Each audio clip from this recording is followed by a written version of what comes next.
All right, y'all. Yeah, we finna get in here, man. The big beautiful bill passed, man. We finna get in here, man. The big beautiful bill has passed, man. Hold on, man. Let me get everything set up, man. Y'all double tap the screen. Shut a live on your way in, man. The big beautiful bill has passed, man. Is this the golden age, man? Is this the golden age, man?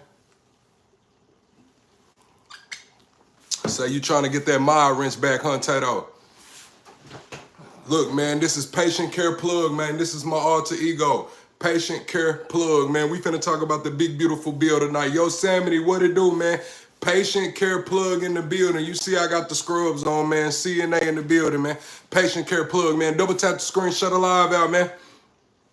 I want to know, is Trump's golden age begun? They saying ICE just got over $100 billion, man. We got the town checks credit and we got no tax on tips, man. Are y'all here for it? Yes or no? Auto war, what's going on, man? Y'all know what time it is, man. I just got to get everything set up, man. Let me find that baby goat. Let me know if the number's up there, man. Can somebody drop this number in the comments? 512-843-1334. Can somebody drop that number in the comments for me?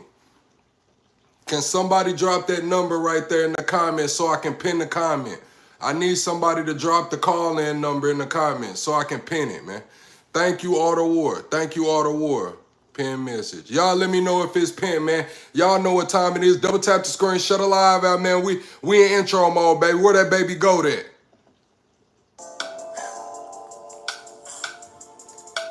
Let me know if the music good.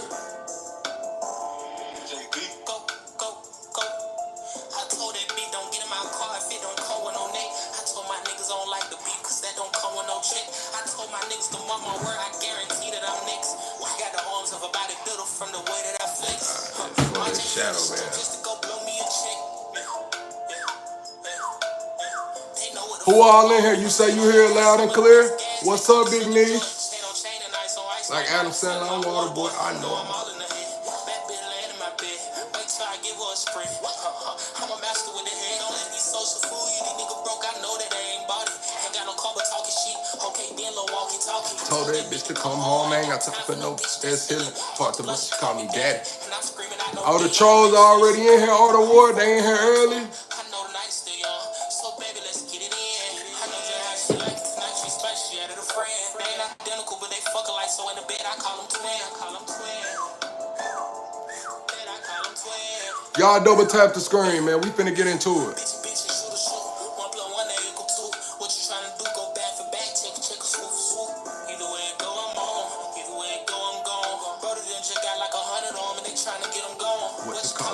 What's the name, man? He put it in his song. Politician Plug in the building. I'm gonna be here later. Politician Plug is in the building. Right now, y'all are locked in with Patient Care Plug. Patient Care Plug is in the building. Y'all see the scrubs, man.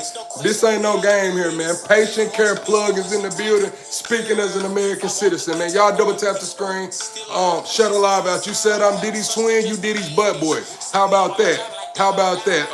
What's up with it? Yeah, Power Plug, man. This is Patient Care Plug. You know what I'm saying? We finna get into it, man. Yeah, we finna get into it, man. We finna get into it, man. We got the big, beautiful bill passed today, man. I want to know how y'all feeling about it. A lot of people are upset. A lot of people are happy, man. A lot of people are upset. A lot of people are happy, but we finna get into it, man. They said because this bill passed, they just put out a list of how many people in each state will lose health care. What it do, Avocado? It says in Alabama, 219,803 people will lose health care. In Alaska, 39,989 people will lose health care. Arizona, 365,984 people will lose health care, man. I want to know, man, you said, relax, brother, life's too short. Oh, the number's to call in. The number right there is to call in, man. They did put out a whole list of everybody that's supposed to lose health care, but I do have the list of everything that's supposed to be good on the bill as well. So we finna break it down. I want to get some people to call in. I want to see what everybody's thoughts are on this big, beautiful bill. It says this bill is going to deliver the largest tax cut in history for middle and working class Americans. Do y'all believe that? You said I was great and cool runnings. Appreciate that. Do y'all believe that? You said all illegals. Whose number is that? That's the number to call in right here, right now. Let me make sure I got do not disturb off. I had do not disturb on. Y'all can call in now. The call line is open. The call line is open. Let me make sure. All right, man. It says bigger paychecks of $10,000 or more. Bigger paychecks of $10,000 more in annual take-home pay for families. No tax on tips. No tax on overtime. No tax on Social Security. No tax on Made in America auto loans. Do I watch Thug Hunters? No. You say your wife got hit by a car. I'm sorry. Okay. It says protects 2 million family farms for punitive double taxation. Permanent. Who we got calling in? Oh, y'all hung up. Y'all was play calling. Y'all heard that motherfucker ring and got scared. Y'all heard it ring and got scared, man. Y'all heard the phone line ring and got nervous. That's okay. It says a vote against this bill is a vote for... What's going on? Why would they hang up? Call from to accept. Okay, so they just gonna start calling in on that bullshit already, man. Nobody wants to call in and actually talk. It's all right, though. I got time today. We finna kick it. I got time today. It says, this bill is gonna deport at least 1 million illegal aliens a year. At least 1 million aliens a year is gonna get deported, man. So I wanna know, man, are y'all with deporting 1 million aliens a year? 1 million aliens a year. I'm gonna keep it real. I thought we was already gonna be doing that, man. I'm not gonna lie. I thought that that was gonna already be done. It says it makes the largest investment in border security in a generation, providing nearly 150 billion to secure the border and deport illegal aliens. Now I'm gonna keep it real with y'all. 150 billion. They're saying that that's more than the military of all. What happened to my stream? Am I back, y'all? Am I back? Am I back? Hold on, man. Y'all got me fucked up in here, man. We finna get to the clip, man. We finna hear from some disgruntled people, man. We finna hear from the clip, man. Let's get to the clip.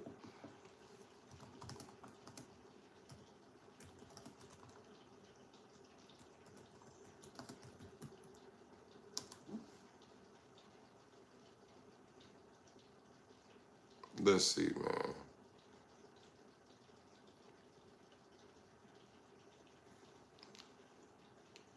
I don't know what's going on, man.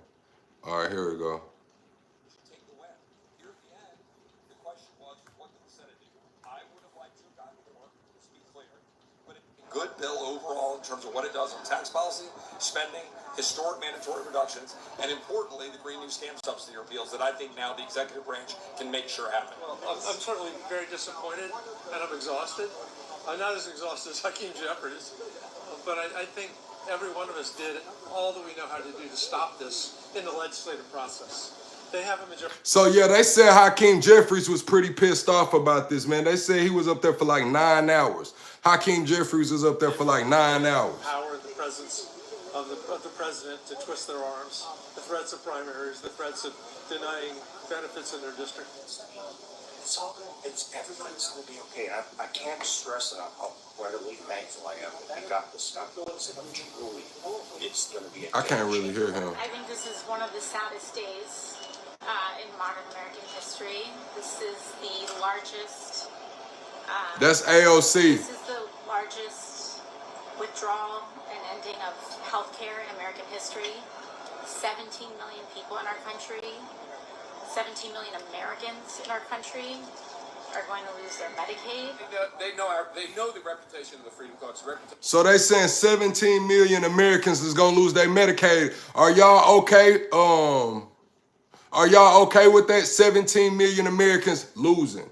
Okay, you say AOC 2028. Call in and tell me why you think AOC should be for 2028. Why y'all keep calling in and hanging up? Why do you think AOC should be 2028? You say I look like I would be a rapper. I used to rap. I retired. I'm a failed rapper. What happens if you call the number? I'm going to pick up the phone. I'm going to pick up the phone and ask you some questions. That's what's gonna happen. Y'all double tap the screen, shut the live out, man. Y'all gonna make me run that baby goat again for another intro. You said you think she will make a good president. Do you think do you think she would be better than Mark Cuban? Leo, do you think AOC would be better than Mark Cuban as president?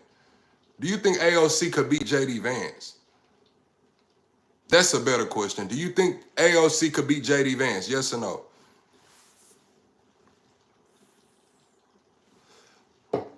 I don't know. I don't see AOC beating JD Vance, especially if he get DeSantis to run with him. If JD Vance run and DeSantis running with him, I don't see AOC. What's up, caller? Where you calling from? What's your name? Yeah, I'm on your video, Mark. You said you'd pick up. Okay, what's going on? Nothing. Your number's up there, so I'm calling in. Okay, so we asking about the big beautiful bill. How do you feel about the big beautiful bill that passed today? Are you give me a quick second and let me speak? Yeah, go ahead. Okay. 8 years Special Forces, U.S. Marine Corps, 4 years field agent, CIA, 18 deployed tours. Came back to the U.S., was not happy with it. What I fought for and what I was told growing up did not turn out to be real. I left the U.S., gave up my U.S. citizenship, and I have no political allegiance other than to humanity and to planet Earth in a literal sense.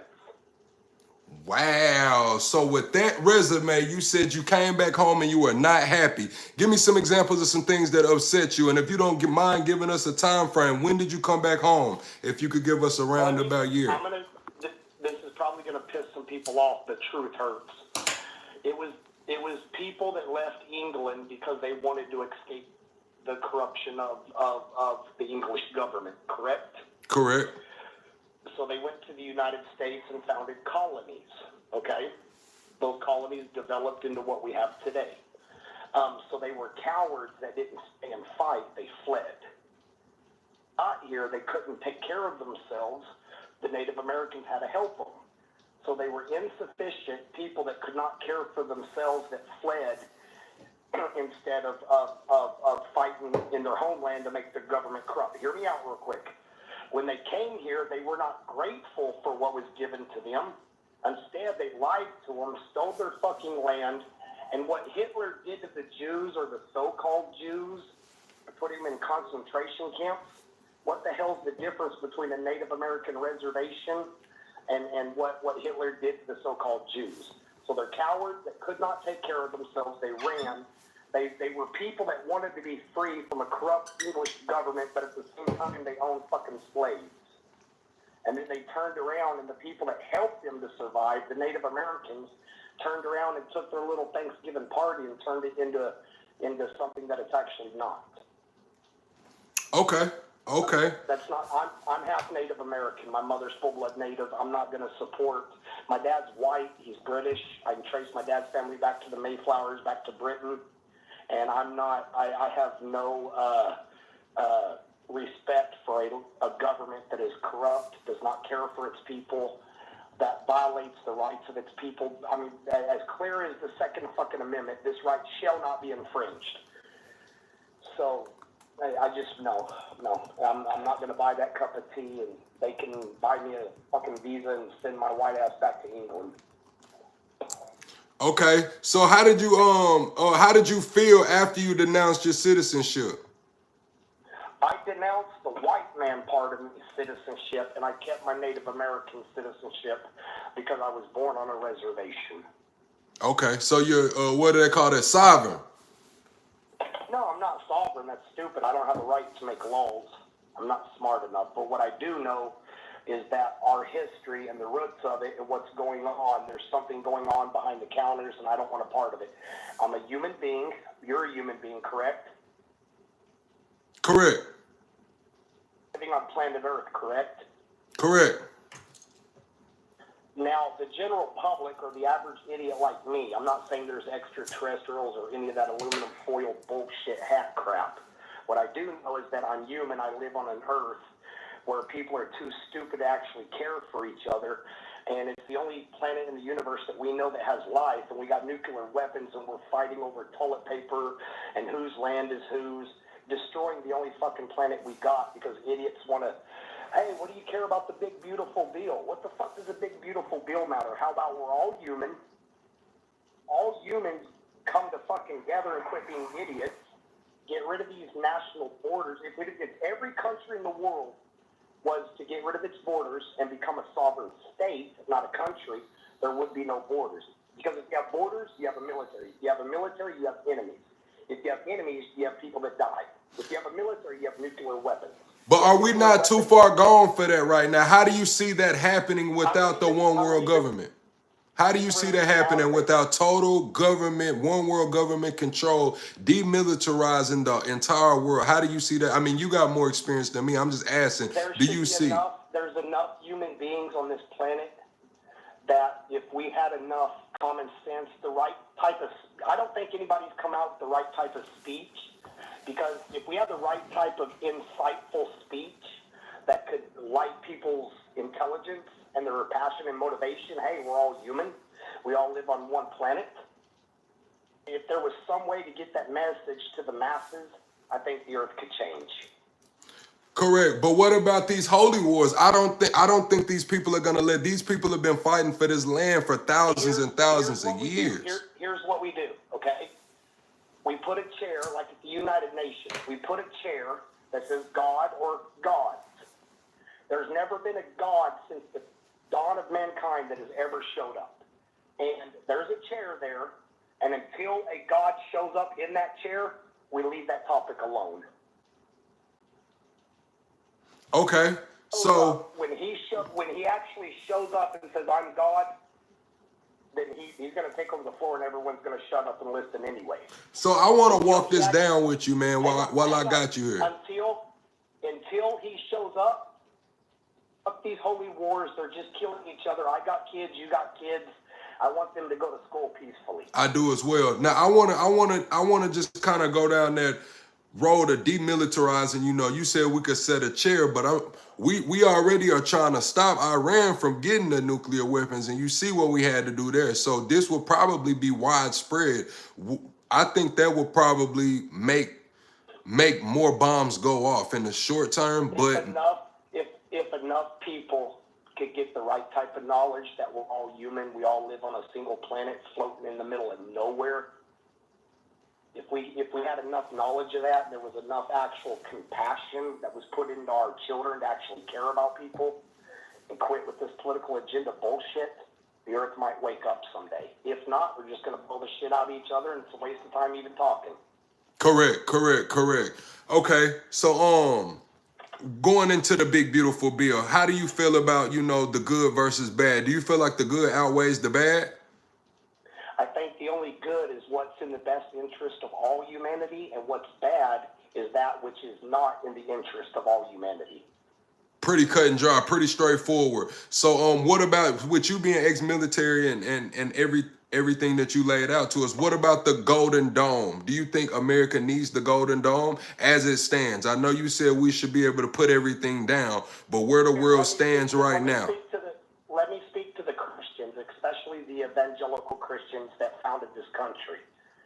They all claim that this country was founded by Christians, but the Bible very clearly states, hear me out, any kingdom divided against itself will not stand, okay? This country divided to every single level, it's not going to stand. It's just a matter of time. Okay, the chat's asking you a few questions. Go ahead. Let me throw this I know it's your show, but let me throw this last part out there. Go ahead. Lucifer, I'm speaking to the Christians. I'm not taking any side. Lucifer told Jesus if he would bow down and worship him, he would give him all the governments and kingdoms of the earth. Jesus didn't say they weren't his. What he did say is, my kingdom is no part of this earth. So when Jesus' kingdom comes back, even the United States flag is going to be burning in hell. Every worldly government. Lucifer could not have offered them if they weren't his. He clearly said, they are mine to give to whom I choose. When you take political allegiance over any other nation, it's a form of racism. It's a form of blind pride that is actually going to affect, it's like white people used to own slaves. But now we're losing that, and if there's a race war, we're fucked. Okay. So Don't listen. make the bed unless you want to sleep in it. Right. Let me interact with the chat too, because I got some chat here. They asking questions. Corey World says, how many homeless people did you let stay at your house? Do what? I guess he was referring to the no borders. He said, how many homeless people would you let stay at your house? I have about 68 people right now, and I have an orphanage with over 3,000 children. He talking that talk. Okay. Now, the only reason we have homeless is one, because of mental health, drug addiction, or they're down on their luck. Okay, or they're just people that don't make it in society. So there has to be some type of something that we as a whole caring for. Dogs can sniff each other's asses, but we humans can't help our fellow man. In the worldly economy that we have, we're taught me, fuck everyone else. But when it happens to us, then we want to cry and ask for help. Correct. But Okay. They need an educational system to give people the knowledge that they need to be able to become someone in society that's a constructive member or a productive member of society. The people that are in that situation because of their own fault doesn't mean abandon them. You know, you help them, educate them. There's got to be there's always a solution. There's always got to be a solution. My whole point is I believe in making the world better, and it takes a spark to burn the whole forest eventually. So let me ask your thoughts on just drugs. So because we spoke about a lot of them are an addiction. You know, one of the California mayors said that they should just purge and give them all the fentanyl they want. And we see states like Washington where, you know, they give out You the want to know what I think recreational about drug. drugs? Yeah, yes, sir. Anybody that sells drugs is a fucking child molester. Can I tell you how? How? You ever heard of the chain gang, the chain cause and effect? Let's say you buy a pound of dope as a gang leader in Los Angeles. That money's going to go to the cartel in Mexico where you bought that pound of dope. The cartel sent the pound of dope to the gang. You bought it from them. So that money goes to them. They use that money to buy guns. They get those guns from gun smugglers. Those gun smugglers are selling guns to people that traffic people. People that traffic people also traffic kids. So the last time you bought drugs, you also funded the motherfuckers that are trafficking kids. I like that. I like that analogy. I like you walking that down. So It's a fact. It's all connected. okay, so Chavez Jr. was deported today. Did you hear about that? The boxer? He was he was arrested by ICE today. He's gonna get deported. They said he had a warrant out of Mexico for gun smuggling. Okay. So well, I just wanted to get your thoughts on that about all the ties. You know, people just the rappers or even the athletes that do have ties. You know, it was a big thing. Just association. If they hold a public status, in the U.S., the courts are backwards. The rich and famous walk free. The poor and broken that are victims of their circumstances get 50 years for a loaf of bread, while someone that commits murder can't be tried twice. O.J. Simpson, for an example. If you have a higher status in society, your responsibility needs to be held higher, so bigger consequences.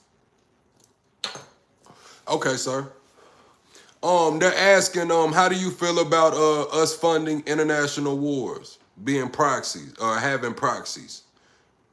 We, the people, are stupid enough to allow ourselves to be governed. If the president's stupid, then the people that put him there are stupid. It's a democracy. It's not a communist state.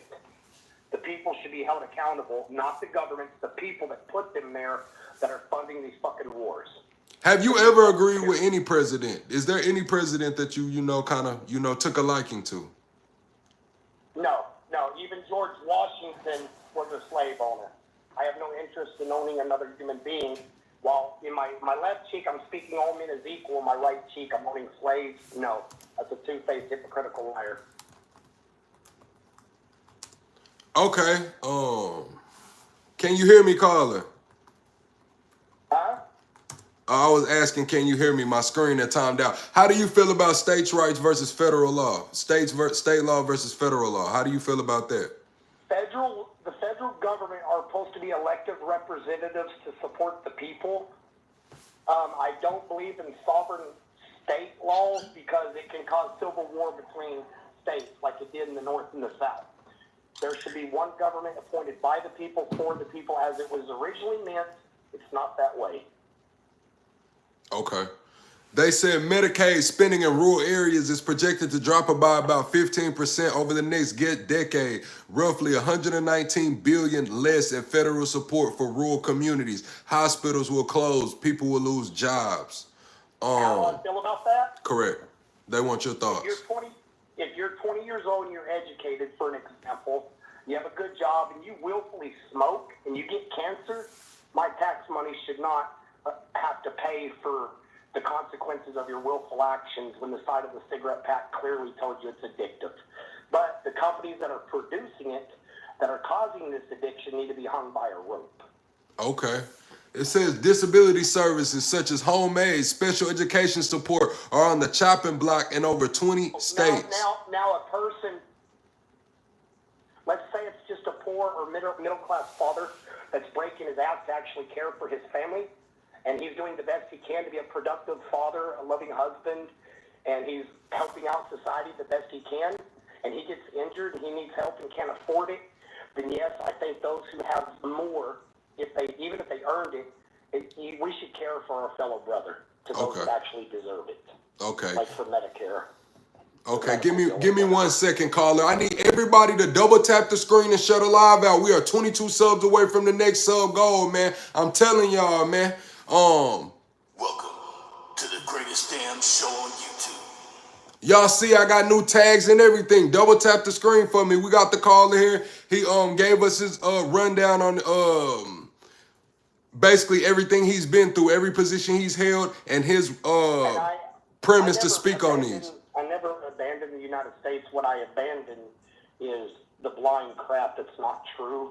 And I took an oath to myself as a human being and to planet Earth as the home for humankind. Okay, so you are more of a humanitarian. So how do you feel about the World Economic Forum? How do you feel about the World Economic Forum? Any type of war is wrong. No, the World Economic Forum, the WEF. I'm talking about one world government. People are broken, so we're never going to be able to govern ourselves in a perfect state. It's always going to be some broken system. But the world needs to come together as a whole and do the best we can for the majority number. And at the same time, not forget the minority that we're leaving behind. So how do you feel about a total police state where everybody can live, quote unquote, in peace, where they can drop the borders? If they let, I'm asking, how do you feel? Let me walk you out a scenario. Hold on, caller. Let me give you a scenario so the chat can, so we're not talking over each other. Please stay. How would you feel if everywhere in the world had the 15-minute cities? 15-minute cities. You don't have to go anywhere. You got cameras everywhere. It's a police state, but it's safe. You know what I'm saying? It's for sure safe. It's community. You don't have to go that far from work. Everything. That's what the World Economic Forum wants. Would you? Our privacy that we have today is allowing kids to be sodomized by their fathers that wear a two-face as a pastor in public schools. Okay? You are correct. There should be some type of police enforcement appointed by the people, but there should be some type of security. It's not violating our privacy. It's stopping shit like that from happening. Okay, so you would be okay with that. I'm here to say that they said it. They have a few of them in South Korea and they're working really well. They said South Korea has a few of the 15-minute cities. I believe they try to have cameras every 5 feet. Yeah, that's fine, but their dictator, their so-called their appointed dictator can be impeached and removed by the will of the people. So yes, I do believe that we should have appointed representatives, but not in the sense like I'm Democrat and you're Republican, because that causes diversion. Okay. There should be a government appointed by the people, selected representatives by the people, but a single party for the best interest of the people, by the will of the people and the vote of the people. Okay. And any majority vote by law should automatically include the minority and accommodate them, as long as it does not contradict the well-being of humanity. Okay. The number right there is to call in. If you want to call in and talk to me, that is the number. Maybe I should let me change the thing and put call in. Do you have any questions you want to ask me, sir? What's the motivation for what you're doing? What's the outcome? Where do you stand? That's 3 questions. Okay, so the motivation for what I'm doing is I've done content for a long time. This channel is about a year old. I've done a few different things with this channel, but the end goal is I want my voice to matter. I want to be able to step into any arena. I want to be able to have any conversation with anybody, and my opinion matter. My voice matter. Like there are some people in this world, when they speak, the world stops. I would like to be one of those people. And what was the last question? I wish you the best, man. And if there is a God or a creator, whoever it may be, I don't personally believe in God. I'm an atheist, but I'm not one of those atheists that say it's impossible, because there is a possibility that he could exist. And if he does, I hope that someday, whether it's God, aliens, or whatever the hell it is, and I'm not talking with the aluminum hat on my head. I'm just speaking in possibility. If there is something greater out there, humankind will never be able to govern themselves. That's the whole point. And I personally believe that if there is a God, he's allowing us to govern ourselves just to show us that we're not able to govern ourselves, so that he can actually step in and say, look, I made everything. I'm perfect. You're not. You guys cannot govern your own footsteps. I can. And if there is a devil, I don't believe that he challenged his power. He challenged the creator's right to rule as sovereign. So I want to roll back right quick. I want to roll back. They're saying, are you a moderate atheist? Because kind of earlier you kind of referenced, the evangelist Christians. And I was kind of thinking that you were going down that path. Now you're telling me you're an atheist. No. So I'm kind of, I'm a little confused. Yeah. I don't believe that there is a creative God, like in the Bible sense, but there is a possibility that there is a conscious being or a universal mind. There has to be a cause for every effect, okay? I do believe that there's a self-cause that has always been. What it is, I don't know, so I don't claim to be agnostic because I don't believe that God exists.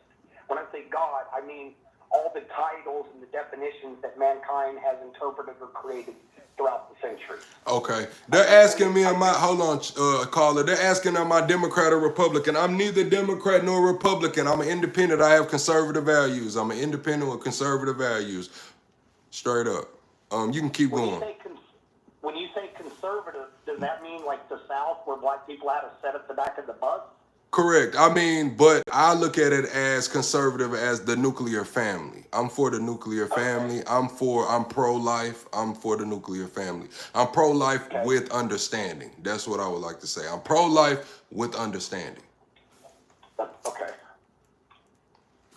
But I do believe there's a possibility of a God, and if that possibility is reality, it's coming to the point that he's going to have to step in, if he does exist, to make things right. We human beings are never going to be able to, but what we can do is our best to try to do things right. The problem is the laws in the United States and most other countries are for sale, and so whatever laws can make the people the most money that's at the top, that becomes the norm, right and wrong. Okay, man. Caller, I appreciate you for calling in, man. I'm gonna let some other callers get a chance to call in. I hope you subscribe to the channel, and I appreciate you for giving us your time. And if I offended anyone out there, I apologize, but that doesn't mean that as a coward. Oh, no, man. Go ahead, man. I care about other humans, and I care about their perspectives, even though I may not agree or they may not agree. I feel the same way. I appreciate it. Hey, man, you have a good night. Hey, man, that was a really nice caller, man. He gave us his background as soon as he came through the door, and he came in swinging, man. I understand him, man, and I'm glad he called in. I hope he sticks around, man, and calls in another time. As far as me, yeah, I would like to say I'm an independent. with conservative values, because everything that the right does don't be all the way right, and the left be on some just straight bullshit sometimes. I was raised Democrat by force. You know what I'm saying? Straight up. My parents are Democrats. I was raised Democrat by force. I only voted one time, and it was for Obama, but that shit was when before I was a felon. Now that I get my voter rights back this next election cycle, I'm gonna walk into that voter booth as an independent.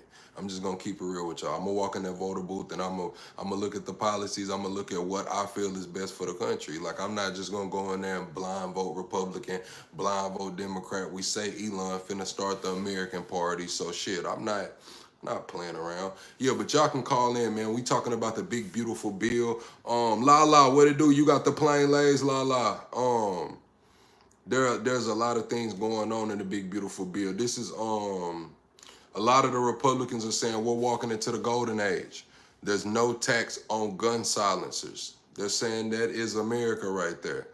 There's tripling the budget for ICE. They're saying that is America right there. A lot of Americans are happy. A lot of Americans are upset. But what I need every one of you Americans, Canadians, I don't give a damn where you from in here right now, is to double tap this screen and subscribe to the channel, because we are about 22 subs away from the next sub goal. To the greatest damn show on YouTube.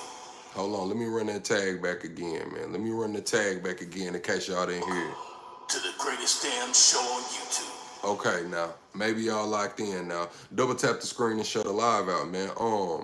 Let's get back into the big, beautiful bill. I'm gonna go through some tweets right here, man. Bernie Sanders laid out how many people will lose health care in each state. Just in Texas alone, 1.67 million people are due to lose health care in Texas since this passed. They say more than 16 million are at risk.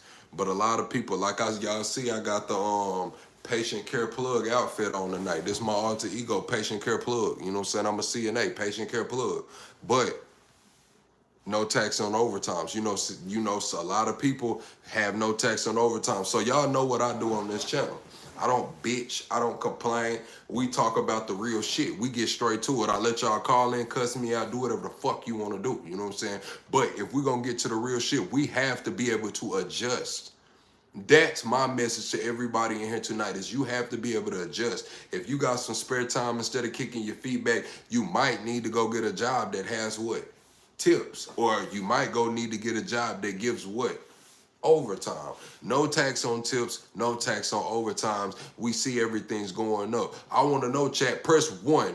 Press 1 if you are willing to pay $10 more for everyday products, if you knew they were made in America.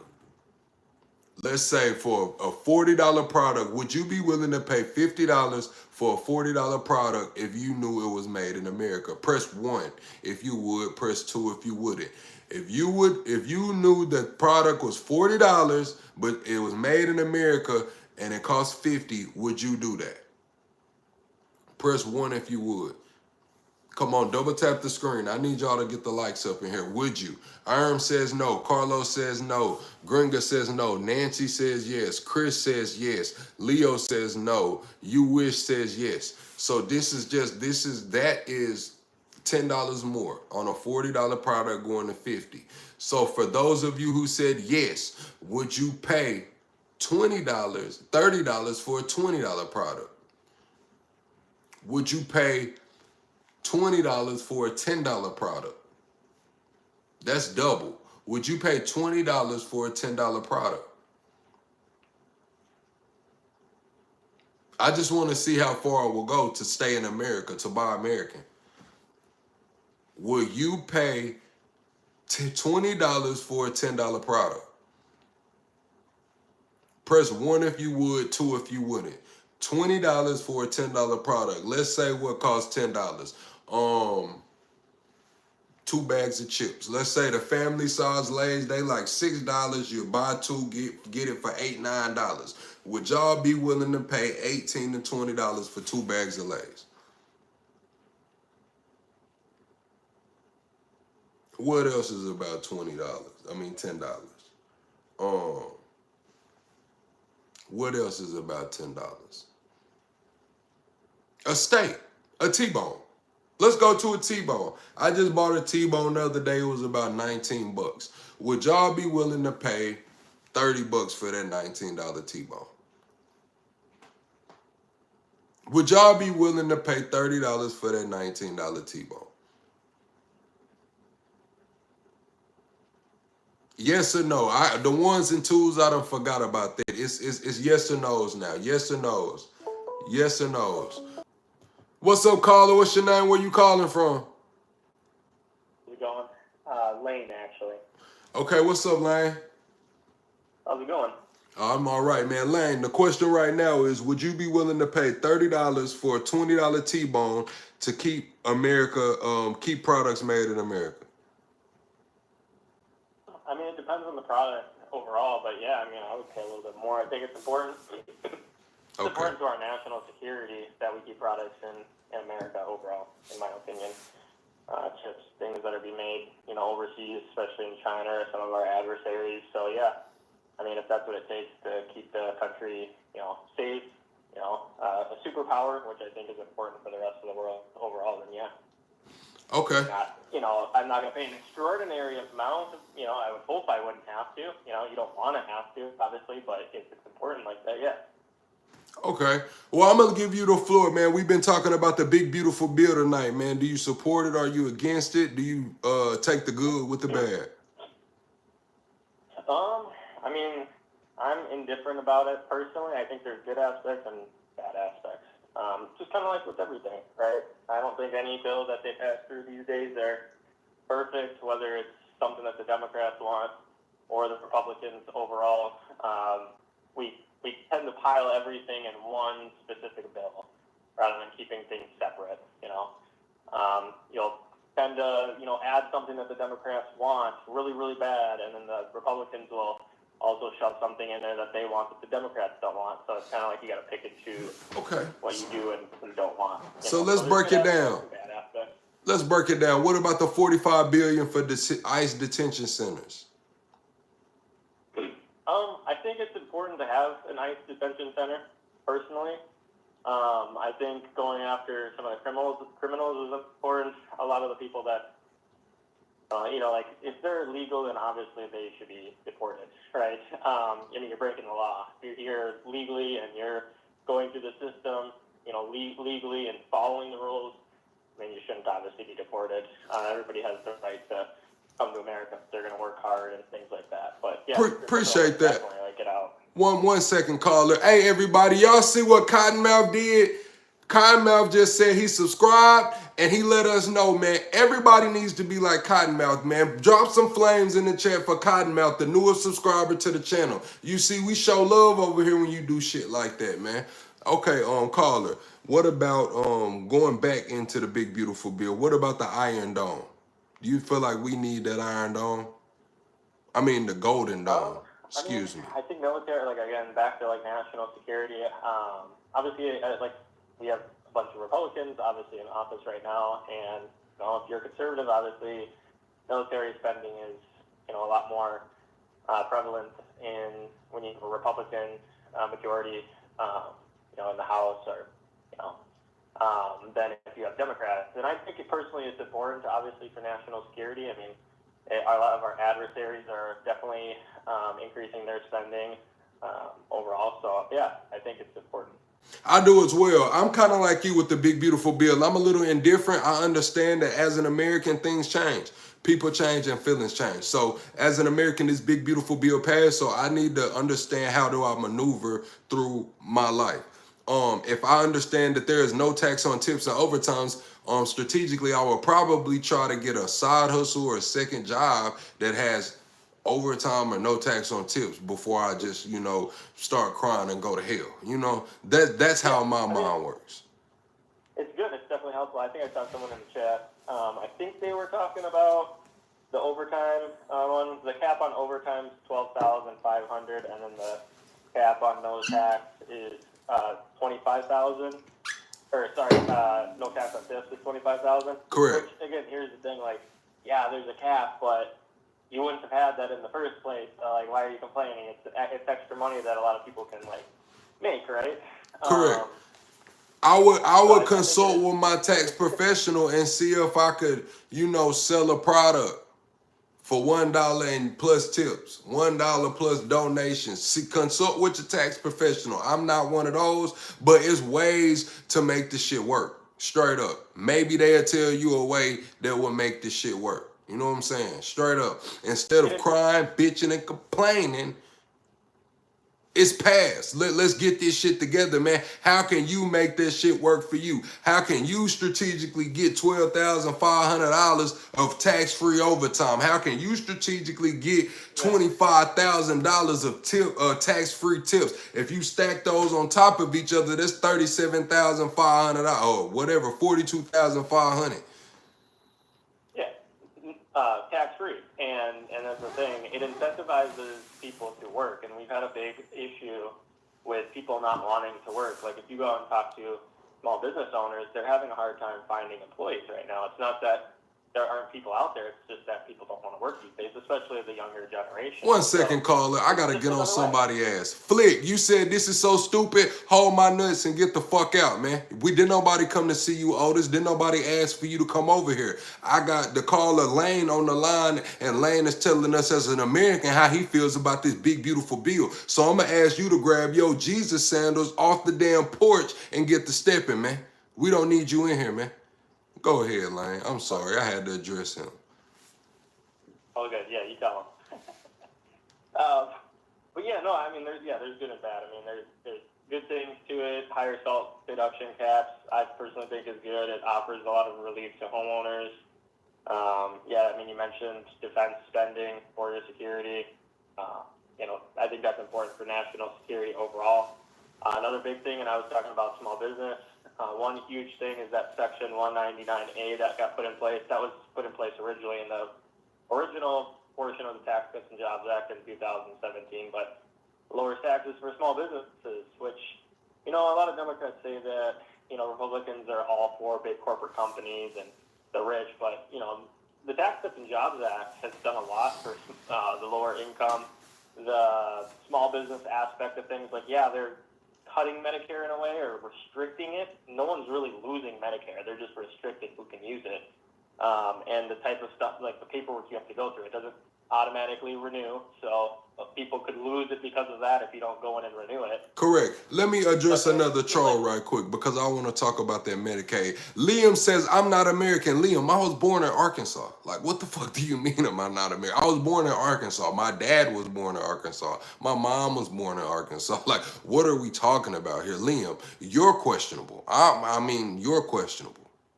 Like, are you American? Your name is Liam Stewart. With that Stewart last name, I would assume you're American, but, I don't know, bro. Maybe you need to call in. Maybe we need to hear your accent, man.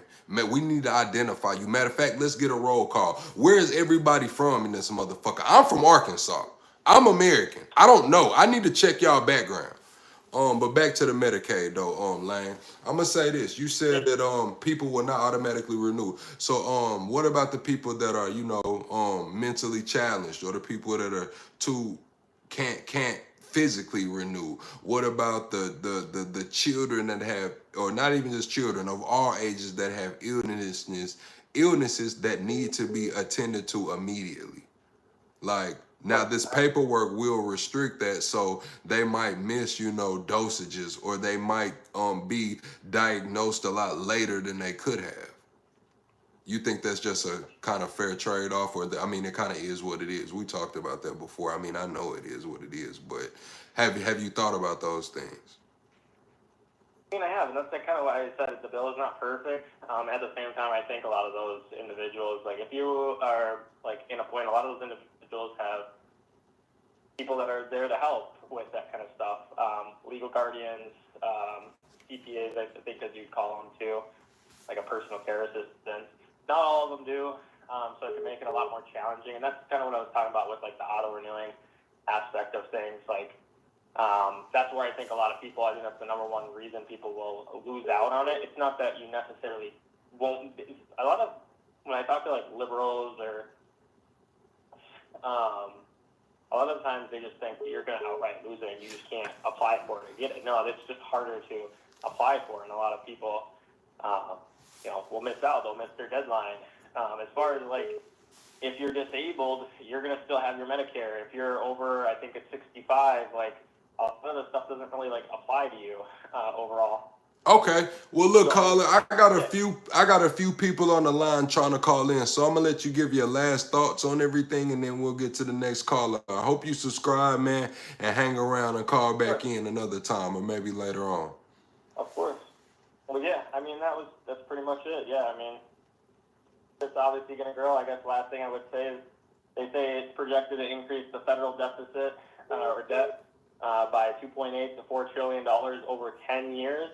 But let's not forget that Biden inflated the deficit in the 4 years he was in office, $8.4 trillion. That's a lot less than the $4 trillion in 10 years. So let's not forget that. All right, man. I'm gonna look those numbers up. I appreciate you for calling in, Lane. I'll see you next time. Yeah, you too. Have a good one. All right. From What's up, caller? What's your name? Where you calling from? From Danny. Like, damn, they doing this shit again, bro. Now I gotta ban that number, bro. Like, they did this shit last night, bro. Like, I just got off the phone with a legit caller, bro, for this shit, bro. Don't worry about it. Somebody else will call in, man. Somebody else call in. You said, what am I drinking? I am drinking tequila. I'm drinking tequila, man. You said, sure did, yeah. Somebody get Butter Muncher the fuck out of here. You said, damn, why I'm banning you, plug. Why did I ban you, Carlos? Where the fuck did I ban you? I didn't ban nobody. I didn't ban nobody. What the hell is going on? Double tap the screen. What's up, caller? Yo, what's going on, my boy? Not much. Where you calling from? What's your name? I'm calling from New York, my boy. What's good, man? My name is SB, man. What's going on?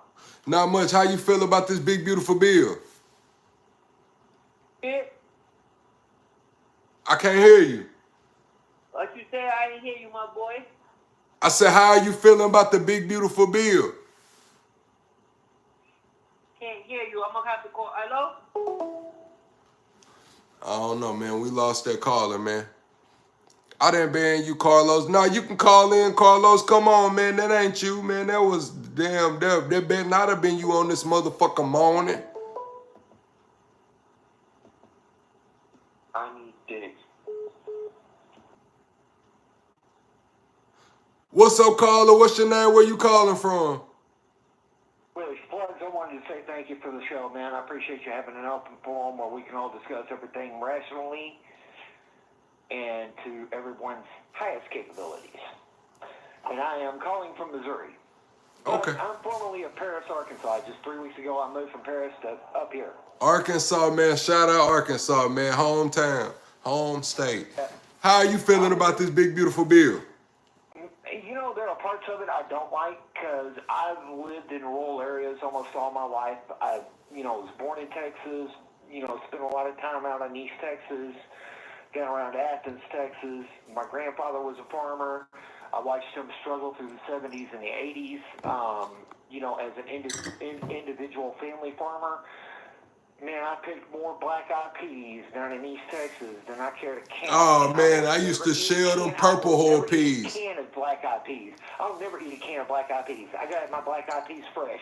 I used to shell purple whole peas. Me and my mom. I remember staying up late at night. Purple hulls, black eyes, cream crowders. You ever pick those? They talking about it in the chat now. We always had the purple hull. It was always a spectacle. Like when Mom brought the purple, she'll bring a bushel, and she'll pay me by the bushel for however many I did. I'm gonna sound racist, and I'm not gonna try to be racist here. Nah, you good. Go ahead. You get a pass. I'm white as Casper the Ghost. Picking and shelling them purple hulls dyes your fingers purple. Yep. It do. If you know, you know. If you don't, you need to go pick purple hulls. Yep. My mama, I used to stay up at night with my mom, man, picking up purple peas. I remember like it was yesterday. I'm going to go get a couple bushels and make my kids share the motherfuckers watch. I hear you. But my problem with the big, beautiful bill is that it's going to leave a lot of these rural hospitals like what we have here in Arkansas, what we have here in Missouri, what you have in Arkansas, what we have here in Missouri.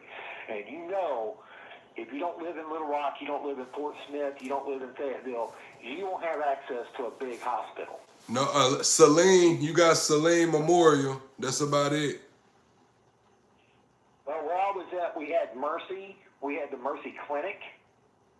The Mercy Clinic was crap. You got Saline, you got Children's in Little Rock.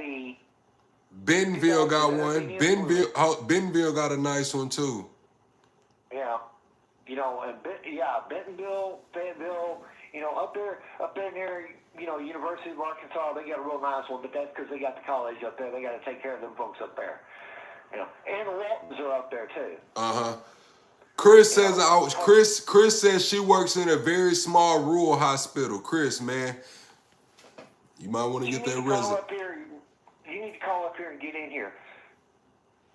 Okay. I greatly appreciate the show, man. I'm going to get back on it. I'm going to get back to watching. I'm going to get back in the comments. But brother, thank you very much, sir. Hey man, I appreciate you as well. Share here on YouTube. Hey man, appreciate you, man. You as well. Hey, you need a little recommendation. You let me know. Get a hold of me on my YouTube channel. Let me know you need a recommendation to get your felony conviction overturned or get your pardon. I'll write you one. Man, hey, email me, man. I got my email on the channel, and I will get right back to you. Hey, brother, I appreciate you, sir. I appreciate you as well. Man, I appreciate that caller. I'm finna turn Do Not Disturb back on, man. Double tap the screen, shut the live out, man. That was a really good call, man. Arkansas, say East Texas, Arkansas, Missouri. That's all the South, man. He been in the South his whole life like I've been in the South my whole life. What's up, caller? What's your name? Where you calling from? Hey, this is AR. I'm calling from North Dallas.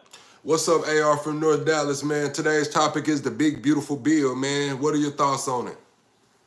You know, there's a lot of complexity to the big, beautiful bill. I can't say that I understand it all because there's so many pages to that. 900. But, yeah, I'm sorry. I don't have that much time to read through all that on my days off because, you know, we all work hard. The chat's asking, can you speak up a little bit? Yeah, I'm sorry. I've got a headset on here. I'm going to try to mute out my dog here who's playing in the background. But, you know, I don't have time to read through it all. I just know not just the points that are, you know, publicized, but the fact that we're continuing or potentially continuing some of the policies to cut out some of the taxes that we've got. Look, man, I'm a transplant here to Texas. I'm from the Northeast. I am a Puerto Rican from New York, Massachusetts area. And I gotta say, They're asking, can you speak up a little bit more? They're saying they cannot hear you at all. let me give that a try. Is that any better? I hope it is. Not at all, man. You might just have to, you know, get all the way in the phone, man. Because I got you all the way up. I'm sorry about that. Saying that I'm Puerto Rican from the Northeast, and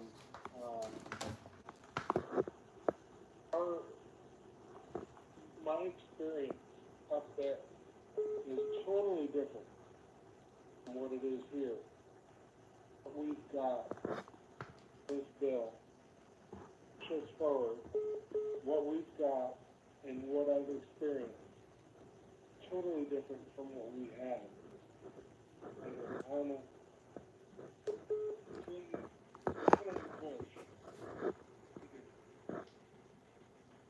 I'm hoping that this is something that continues on. Okay, you saying you hoping that it's something that continues on? Yeah, I've not experienced any negatives here. I've only experienced positive. Okay. Well, yeah, let me get the next caller in. They saying they can't really hear you, man. I appreciate you for calling in. All right, man. Yeah, next caller, we're going to call this one caller. We're not going to call nobody back, but We not gonna call nobody back. But the caller, you can call back in. I'm sorry y'all couldn't hear him. I had him turned all the way up. I am working on get it all integrated to where y'all can just hear it like I hear it. But we ain't there yet, man. We got to work with what the fuck we got, man. Straight up. Double tap the screen. Shut the live out, man. We are 22 subs away from the next sub goal. Why are we not at 100 likes yet? Why are we not at 100 likes? I thought this was the greatest damn show on YouTube, man. I thought this was the greatest damn show on YouTube. Hold on. Let me throw this shit out the way, man. To the greatest damn show on YouTube. Do I got to play that shit again?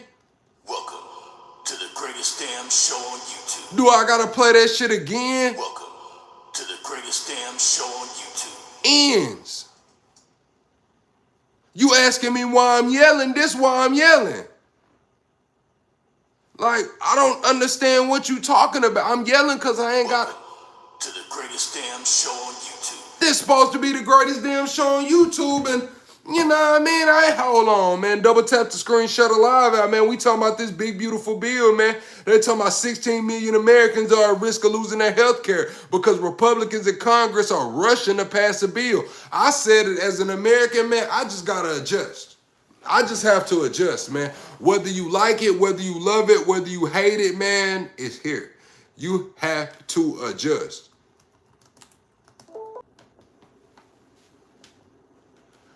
Detroit Coalition, what's going on, man? Talk to me. What's up, man?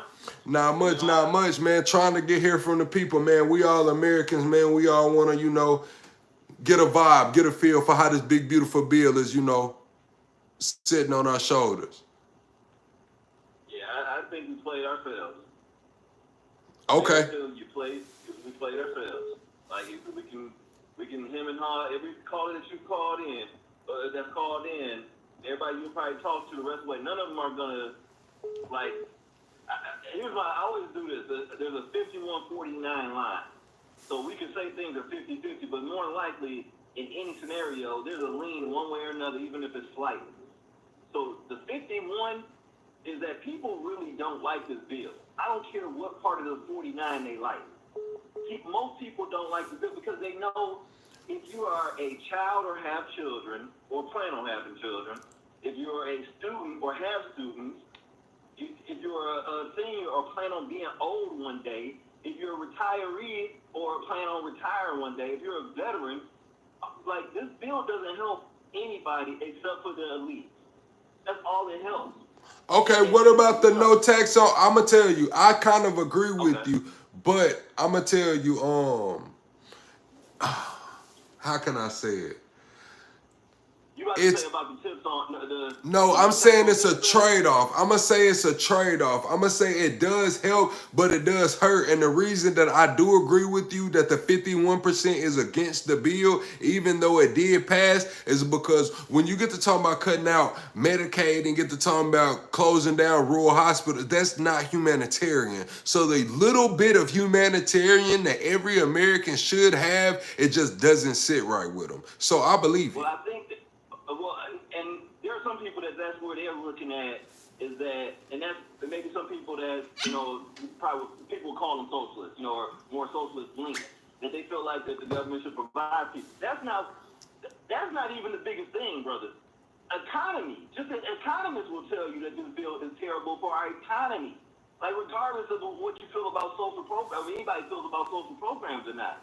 Like, okay, hospital shuts down, right? So where do those workers go now? All of them don't end up getting jobs again, right? We're not having all these plants that are being built all over the country. The promises, AI, all these countries, AI, right? All these AI taking over, right? Amazon, they say they got more robots now than they have. 10K. Jeff Bezos just walked 10,000 motherfuckers up out of there. So where these jobs aren't just opening up some kind of way. Okay, so what? Now they start a business, right? Well, now you cut all these funding to all these programs that help people who are trying to come from low income to business ownership. One moment, Detroit. You will not make an extra 20K on overtime. The overtime is capped at 12,500, I believe. The tips are capped at 25K. I don't know if you can stack them, but if you can stack them, you would be at like 42K. Go ahead, Detroit. You can't stack them because you can't stack them. That's two separate categories. And then the other part of that too if you don't hit that threshold anyway, then you're not benefiting from these no tax on tips anyway. What does that matter when they raising the tax rate on everybody except for the top 1% anyway? So so I got the potential to make another, that's all before tax. We talk about these dollars and stuff like that. I got the potential to make another, $100 a week, but I'm being taxed more on that $100 while the cost of living is going up too, while inflation still is going up. We haven't seen no reduction in anything at the grocery market. You know what I'm saying? So like all this stuff, it sounds good. All this stuff sounds so cute. And to me, there's a segment of our society that falls for this cute stuff. They fall for this BS. They fall, all they have to do is name something big, beautiful, and it be presented by somebody in a comfortable skin tone, and all of a sudden it's the correct thing some kind of way. It makes sense. But what these listen, my family's all from Mississippi. I'm a first generation Detroit. So Okay. I understand how rural communities work. Everybody works together. If you don't have money, if you don't have food, I don't care black or white, there are people that'll make sure that you fed. You know what I'm saying? Them And churches gonna come through every time in the little communities. Them churches paying your rent. They gonna come through all the time, right? Those every time. communities, they're going to be affected the most. And it seems like that's how this stuff works. The communities that are the most integrated, that are the most in common with each other. I'm from Detroit. Even in Detroit, it's a predominantly black city. But the white folks that's here, I always think about Lean on Me, the movie. When Joe Clark made all the white kids stand up in class and made all the black kids look at him and like, they stuck with you too. Like they have no place to go either. We all in the same boat together. Do y'all get it now? We are all in the same boat together. They play against each other, but right now, what I believe that a lot of these, the people that voted for Trump and just blindly didn't believe maybe the black community and the brown community about what was about to happen here. This is a N-word lesson. So what about the black and brown community that knew what was gonna happen? Matter of fact, let me ask you this: what would it look like the other way? Had Kamala won? And Kamala won the election. One thing I know for sure: this bill wouldn't have been passed. This is the concoction of the Heritage Foundation. So the Heritage Foundation is the main political source of, let's say, No, I know is it Heritage or Hermitage? The Heritage Foundation. Okay. The Heritage Foundation is the foundation that actually wrote Project 2025. Okay. So they're a big supporter of Trump. But, like the one he was denying. I think what you would have had, and this is the blind part that I can't stand people who kind of fade in and out of politics or whatever. They'll look and see what a president has done or hasn't done. And if it's a Democratic president, they'll talk about what they haven't done, or if the things they have done, they'll just kind of poo-poo it, like the Affordable Care Act, let's say that. They'll poo-poo it and say it's just like terrible and this and that or whatever, but then they'll cut their own nose off despite their own face. They will sit here and defend cuts to programs that their kids or people around them use and stuff like that. I guess going back to what you asked about Kamala. No.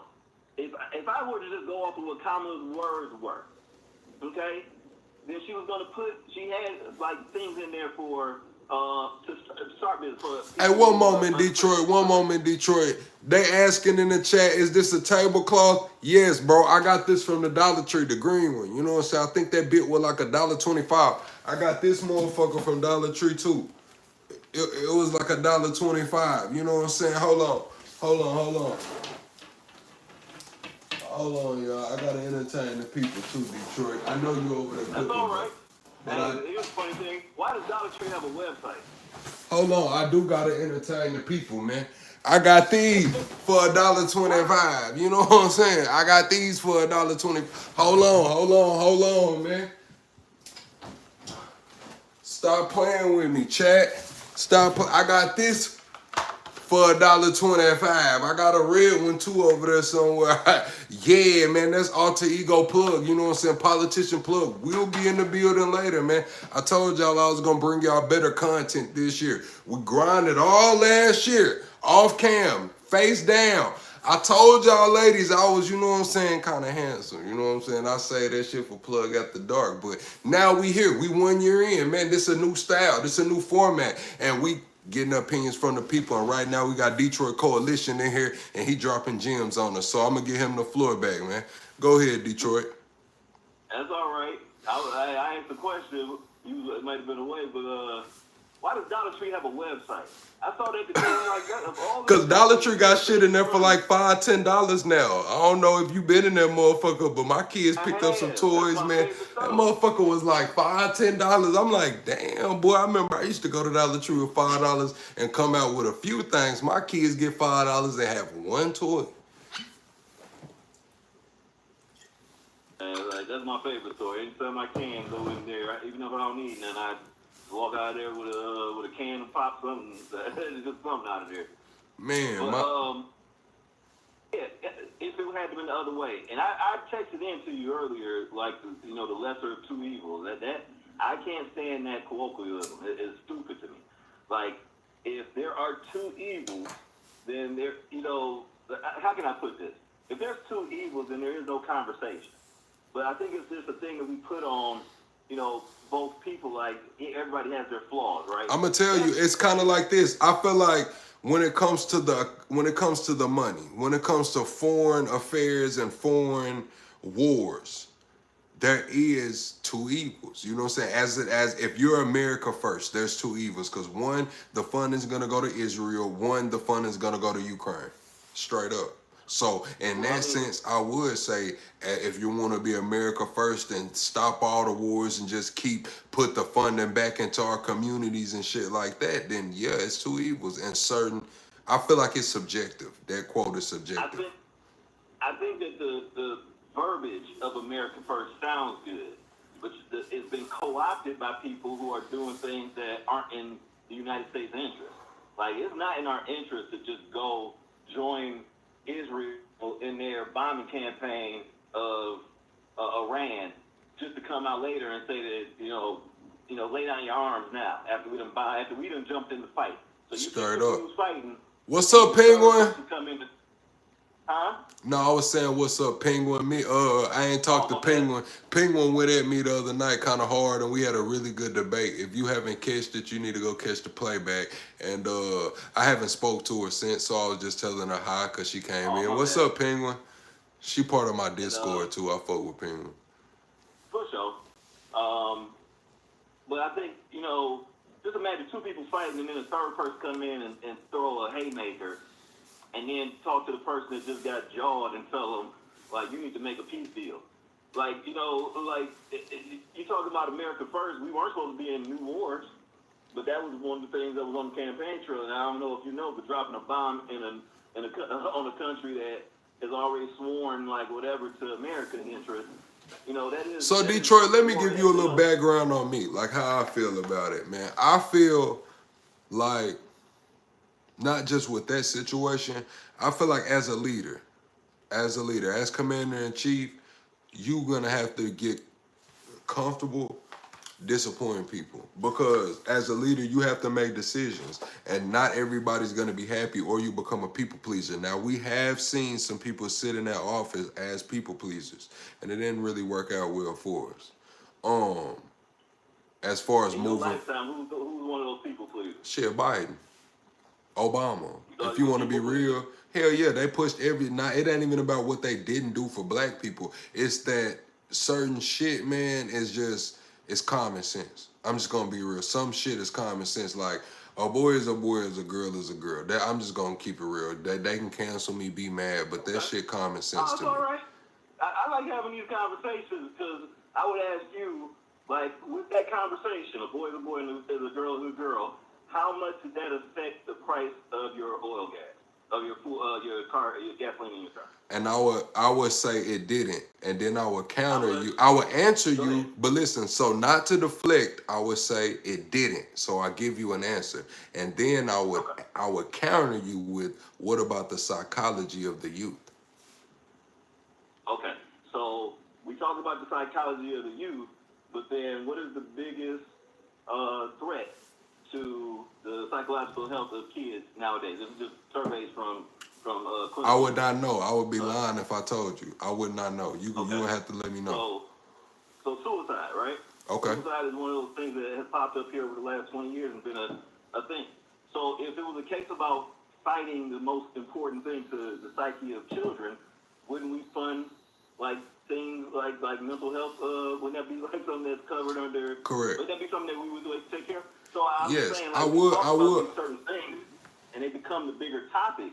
But when we get to the root of, and that's kind of what I guess with this administration too, and with Trump, they'll tell you all this stuff. We're not gonna get on wars, and what they do is drop bombs until they did. But wouldn't hormones add to I'm gonna say side for the purposes of YouTube, but wouldn't hormones add to that problem? Things like having hormone like Imbalance, stuff like hormone imbalance, that. Right. by taking So, hormones one way or another. It would be something that we would have to actually check and actually do statistics on, right? But because we're not addressing the issue at all, get statistics on it. And all we're left with is our anecdotal thoughts about it and how we personally feel about it.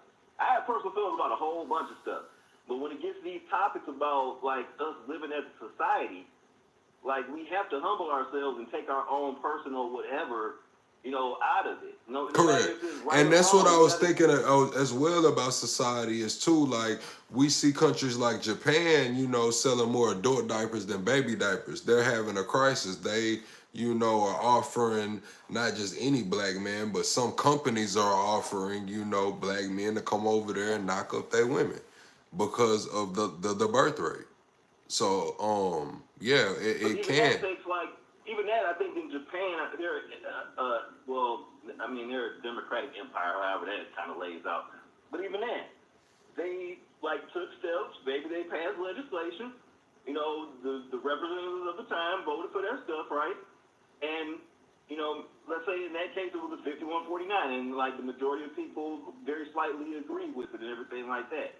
From there, then you talk to experts in that field, and you figure out what's going to be the impact of this. You know what I mean? And if it makes sense, you do it. So then, if they did that and they did their vetting, whatever it was, that's fine. Going back to the big beautiful bill. Okay. There isn't an economist that you can find, reputable one.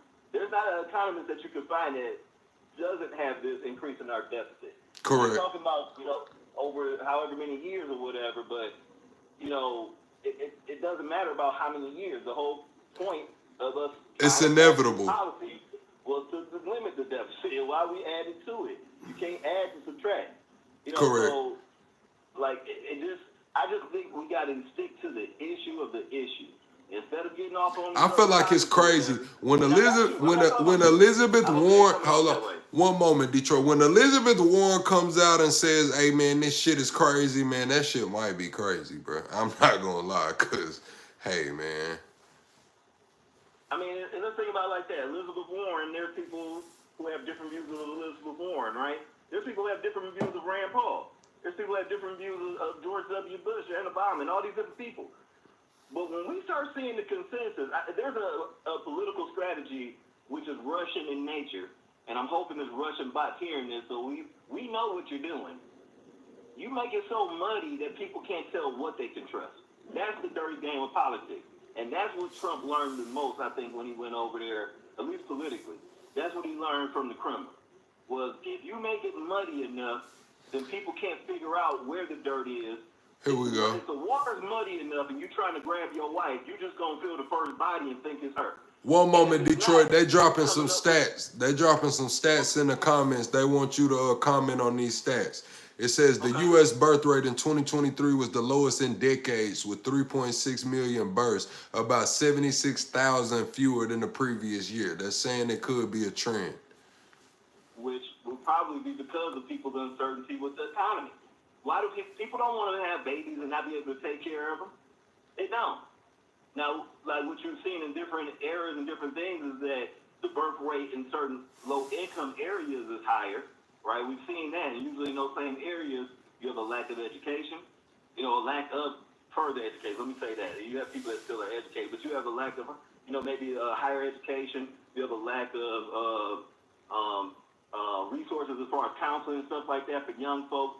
You have things that are going on.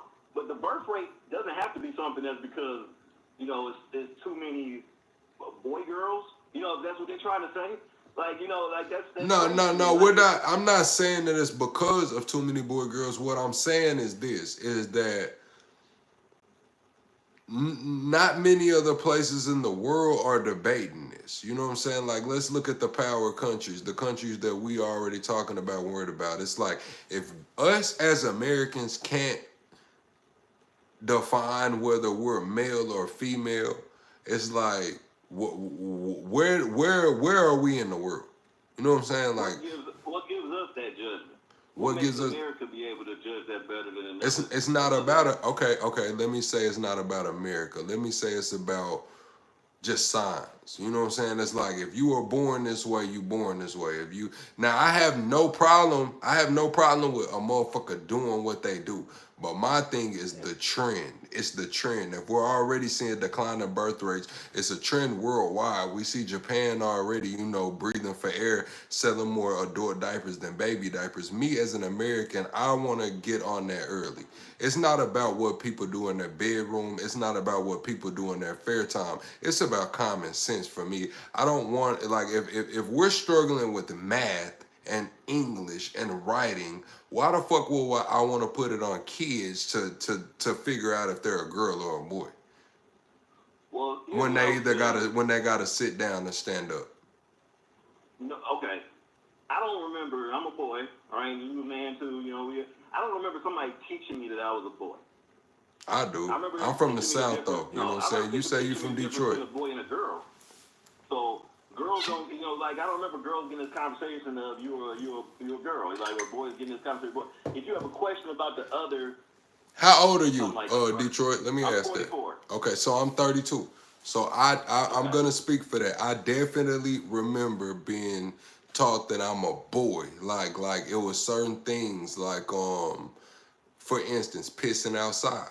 You know what I'm saying? I was taught that boys piss outside. That was something that I did. You know what I'm saying? I can go on, you know, like as far as even with the clothing or the shows that I watched. It was like, okay, boys do this, you know what I'm saying? Girls don't. But I was raised in the South. So it's kind of, I can understand the difference. I understand perception and perspective and how they can vary depending on, you know, where you were raised in the country. So I would tell you this, because I'm black. You know, like I said, I'm first generation. I'm first generation Detroit. All my family's from Mississippi. I think there's differences between like what me and you probably experienced, except for the age thing. But even that, I don't think is that far off. Nobody had to teach you as a boy. They taught you how to use your boy equipment. Nobody taught you like about a girl. They taught you the difference between a girl. I'm just saying, like, nobody had to train you to be a boy. They taught you certain things that boys will. But it was the rhetoric. It was the rhetoric, right? But it was rhetoric around it. Boys do this, girls do that. Boys wear this, girls. So they did teach me to be a boy. They didn't just, you know what I'm saying? I get what you're saying, but the rhetoric around it goes into the actions. I guess I'll do it from this point of view. If you had a daughter, I have daughters. So if I had a daughter and she asked me, she told me she wanted to be a football player, let's say that, and she wanted to do everything football players do, and then she wanted to put on like the same kind of cup that a boy would wear or whatever. Correct. You know what I mean? That's not me teaching her how to be a girl. It's teaching her the difference between a girl and a boy. Correct. You are inherently whatever you're born to me. And this is like having conversations with a lot of people now because I had different views maybe when this topic first came up, you know, when I was a kid. So for me, I'm gonna let you finish. Go ahead. I was gonna say, like, you know, from what I've seen and heard from people just feel a certain way. And if you feel a certain way, like to me, the only person who knows if that is your true nature or not is you and God. Okay. Creation. Let me get in there. Somebody said you are really the Indian. Yes. I do have a lot of Indian blood, but I'm FBA. You know what I'm saying? Straight up indigenous. We can get into that convo later if y'all want to. You know what I'm saying? Shit ain't on me, it's in me. But right now I'm patient care plug. You know what I'm saying? Patient care plug. I'm speaking on behalf of the Americans.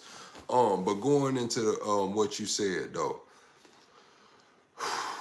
hate to get off topic like that. No. Oh, Going so into what you said though, you are right. You are right. You are right to a certain extent. But I would. How can I put And I it? get it. I have daughters. I have a son and a daughter. This is what I'm gonna say. I have I got twins. both. Listen, I have twins. All right, great. So I'm raising my son to be a husband. I'm raising my daughter to be a wife. I'm raising them both to be successful humans. You get me? Absolutely. So Absolutely. And I guess what by default, let me finish. By default, I would say maybe I'm not raising my son to be a boy or teaching him he's a boy, but I'm raising him to be a husband, so I'm raising him to be a man. Maybe I'm not raising my daughter, telling my daughter she's a girl, even though I do use that rhetoric. So I'm telling you, is it flawed? We can talk about that. But with my children, I use that rhetoric. These are things that boys and men do. These are things that girls and women do. And here's the flip side of that. These are your babies, right? Correct. If they did come to you and told you, Dad, I feel like I'm this way or that way or whatever. The flip side of that is you just showed them each how to be great, whatever they're going to decide to be. Or if your daughter decided to be a boy, or the boy decided to be a daughter, guess what? You've been showing them already how to be great, whatever it is. It doesn't matter about you teaching them how to be it. And I'm going to say this. I wouldn't turn my back on my children. But at the end of the day, I want to be able to say that I raised you right. You know, is that flawed thinking? Possibly. I'm not here to deny that or run away from that conversation. These are young too, so I know, it's and really what you'll see it is when they get to high school, and you'll see some of their friends that are good kids, but might have this and that, doing this and that, whatever we feel about it and stuff like that. And you see it through their eyes. And you see it through them. And one thing I've always told my kids is as you were a child, remember the things that felt unfair to you as a child. Because a lot of times when you become a senior citizen, it's that same unfairness too. You got this middle part that feel like you either too young or now y'all too old. Y'all don't know what y'all talking about. You know what I'm saying? You young, you don't know what you're talking about. You ain't learned that yet. You old, you crazy, you might, you moving it or whatever. The divide between the old and young. And think about how that's one of those things. If you've ever read, the Willie Lynch letter or whatever, that's one of those things that's used to divide us. The difference between knowledge and understanding. The old crowd has knowledge. The young crowd has understanding. Correct. So that's a real thing that goes on, and I feel like some of this stuff it goes on in these different little avenues too. You might, or me. I'm sorry to say you. I hope you know what I'm doing. That I'm just. Yeah. No. Go ahead. But somebody might never be around somebody that's Latino. They hear about Latinos is how some of them snuck into the country and stealing jobs and this and that or whatever. Never met them in a day. And then all of a sudden you see this policy come in where they're going to kick as many of them out or whatever. You know what I'm saying? You could be a good-hearted person, but because of this one little thing that you think is a righteous cause or whatever, somebody might be willing to just sell off human rights to make it happen. And the biggest donor to Donald Trump is a guy named Timothy Mellon. If you ever read about Timothy Mellon, I have not. Biography where he's from railroad money, so that gets to tell you how much he has in common with regular folks. Right. You know what I'm saying?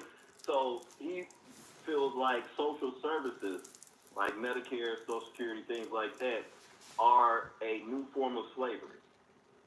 Are the people that's in the ear of Donald Trump. So when we start looking at that bill, he thinks Medicare is new slavery. Guess what we just had cuts to? Medicare. Social Security is a new form of slavery. Guess what we just had cuts to? Social Security. We can have all this rhetoric back and forth about us, the people, but that dividing the people is why the elites have created their new second class. To me, the rural Americans, the middle-class Americans, the ones who voted for this just because they thought they was going to get some kind of win over the Dems and the Libs and stuff like that, and the woke mob and stuff like that, guess what? Now you get your nigga lesson. Because now they feel like they are in this top class, and now you get to be subjected to all the subservience subservient policies and subservient services that's actually meant for us. You get that now. It's crazy to me, man. It's just crazy like that we got this far, but ever since, we think about the civil rights movement and we act like everybody was on board with the civil rights movement. They weren't. There were people out there throwing rocks and bottles at people that were trying to just protest peacefully for their own, dignity, for civil rights and stuff like that. The same civil rights that allow for immigration rights that then some Latinos end up turning their back on when they voted for Trump. It's just crazy to me, man. I don't know what's going to turn us around, but I guarantee you this. It's going to cost a lot more. If we have $30 trillion in debt right now, and you add something like this, and it's just $4 trillion that is going to add pretty much $1 trillion immediately, and then $4 trillion, let's say, over the next 2-3 years or whatever, over Trump's term, have some kind of policy in place, it's going to balloon. So it's going to cost us anyway. It's going to cost the American people. So the only thing I can say, for everybody is, just, read and learn how to add. You got a lot of people that learn how to talk about numbers, but they didn't read these policies, and they didn't know how to read people, and they didn't know how to read hate. So how do you feel about the Golden Dawn? Talking about for the United States, a security system for missiles that might Correct. They say it's gonna cost $175 billion over the course of 3 years. Right, and what I know is that the same money that we're going to spend on that, we could have saved a lot of that and just been diplomatic. It used to be that the President of the United States was the #1 diplomat in the world. No matter what we felt about him, everybody in the world wanted to get the U.S. President in the room because they felt like the U.S. President could fix the problem. Now, that's where where people want us to stay out of people's business and stuff like that, and I do agree with that. So you don't. So who is the #1 diplomat in the world? You don't think Trump is right now? Hell no. Who is? Hell no. Okay, who do you think is? Right now, I would say that everybody kind of looks at. Oh man.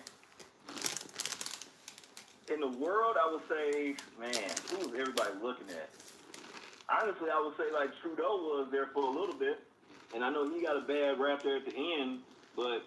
Just as far as I think about diplomacy, I don't care about some of the end. I know. As soon as I say that, I can picture a picture of Justin Trudeau in blackface. So I already know where this people might go with this. But right. I think about somebody who could just bring people to the table. People that somebody who can actually get people to kind of understand the interest that we all can have in life. Has a strong enough hand to let people know, listen, this is how far we're going with this. We're not going no further. There's a reason why Putin couldn't stand Obama. Obama was very diplomatic, but he had a bottom line. And when when Putin know he can't push a certain button on somebody, he ceased to be tough. But you have people that can get their buttons pushed. You can corrupt a man's heart with a gift. What Trump done got since he's been in office. He done got all kind of gifts and shit, hasn't he? So, no, as far as worldwide, I can't think of, one I would say right now. I want to say there's a young lady from Barbados. She's the prime minister to Barbados. I've heard her talk a couple times at the UN session, and she basically cooked Benjamin Netanyahu at the UN session while he was there about some of the atrocities that's going on in Gaza. I can't think of her name. But the Barbados Prime Minister. So if you haven't heard, looked her up or ever seen her, I would say she's one of those where I would say, as far as rhetorically, I could follow her lead. I don't know policy-wise, but I know as far as being able to bring people to the table and cut through some of the BS that. Mia Moore-Motley. She's been Mia Moore-Motley. She's been the Prime Minister of Barbados since May 25th, 2018. Black lady? Yeah, first woman to hold the position. Yep. So, for her, I would say just being able to move people, kind of that's what Barack did have, I would tell you. He had the ability to move people, not so much on policy, but just on we can do this. Sometimes you need some hope. That's okay. And you know what I'm saying? We can all be mad and be angry and all this stuff, but eventually, the reason why you woke up is because you had some hope for the day, at least the next hour. What's this next? You know, if you're in sales, what's the next deal gonna be? If you're in, you know, boxing, what's the next prank? What's the next meet? Whatever it is. Like, you got these leaders now that all they know is these iron fists, and those aren't the ones who then are gonna have a soft palm. Say sorry, that's pause. The heavy pause on me. Okay. But I just feel like, you know, we have to be more scathing and vet our leaders a lot more. I think that we got to get away from leaders who are part of super PACs. I don't care if they're Republican or Democrat. If they're taking APEC money right now while Israel's bombing refugees in Gaza, we don't need to have their representatives in office, especially if they're not going to be talking down about the same people who are funding them, which that never happened.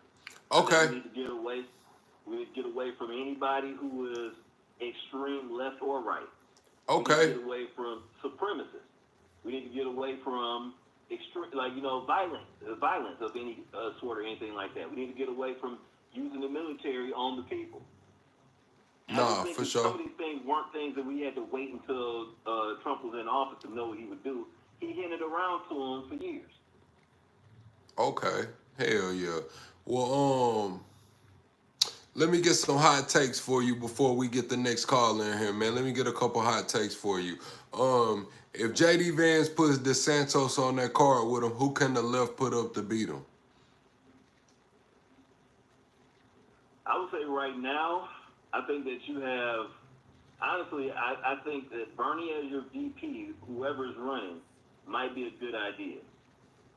Bernie has I don't know if Bernie can pull, I don't know if he can pull enough of the moderates over to get the support as president, but as a VP, especially right now, most of his things that he's been talking about for years and years about the economy and about the elite is coming to fruition right now. Bernie Sanders will be 86 years old at that time.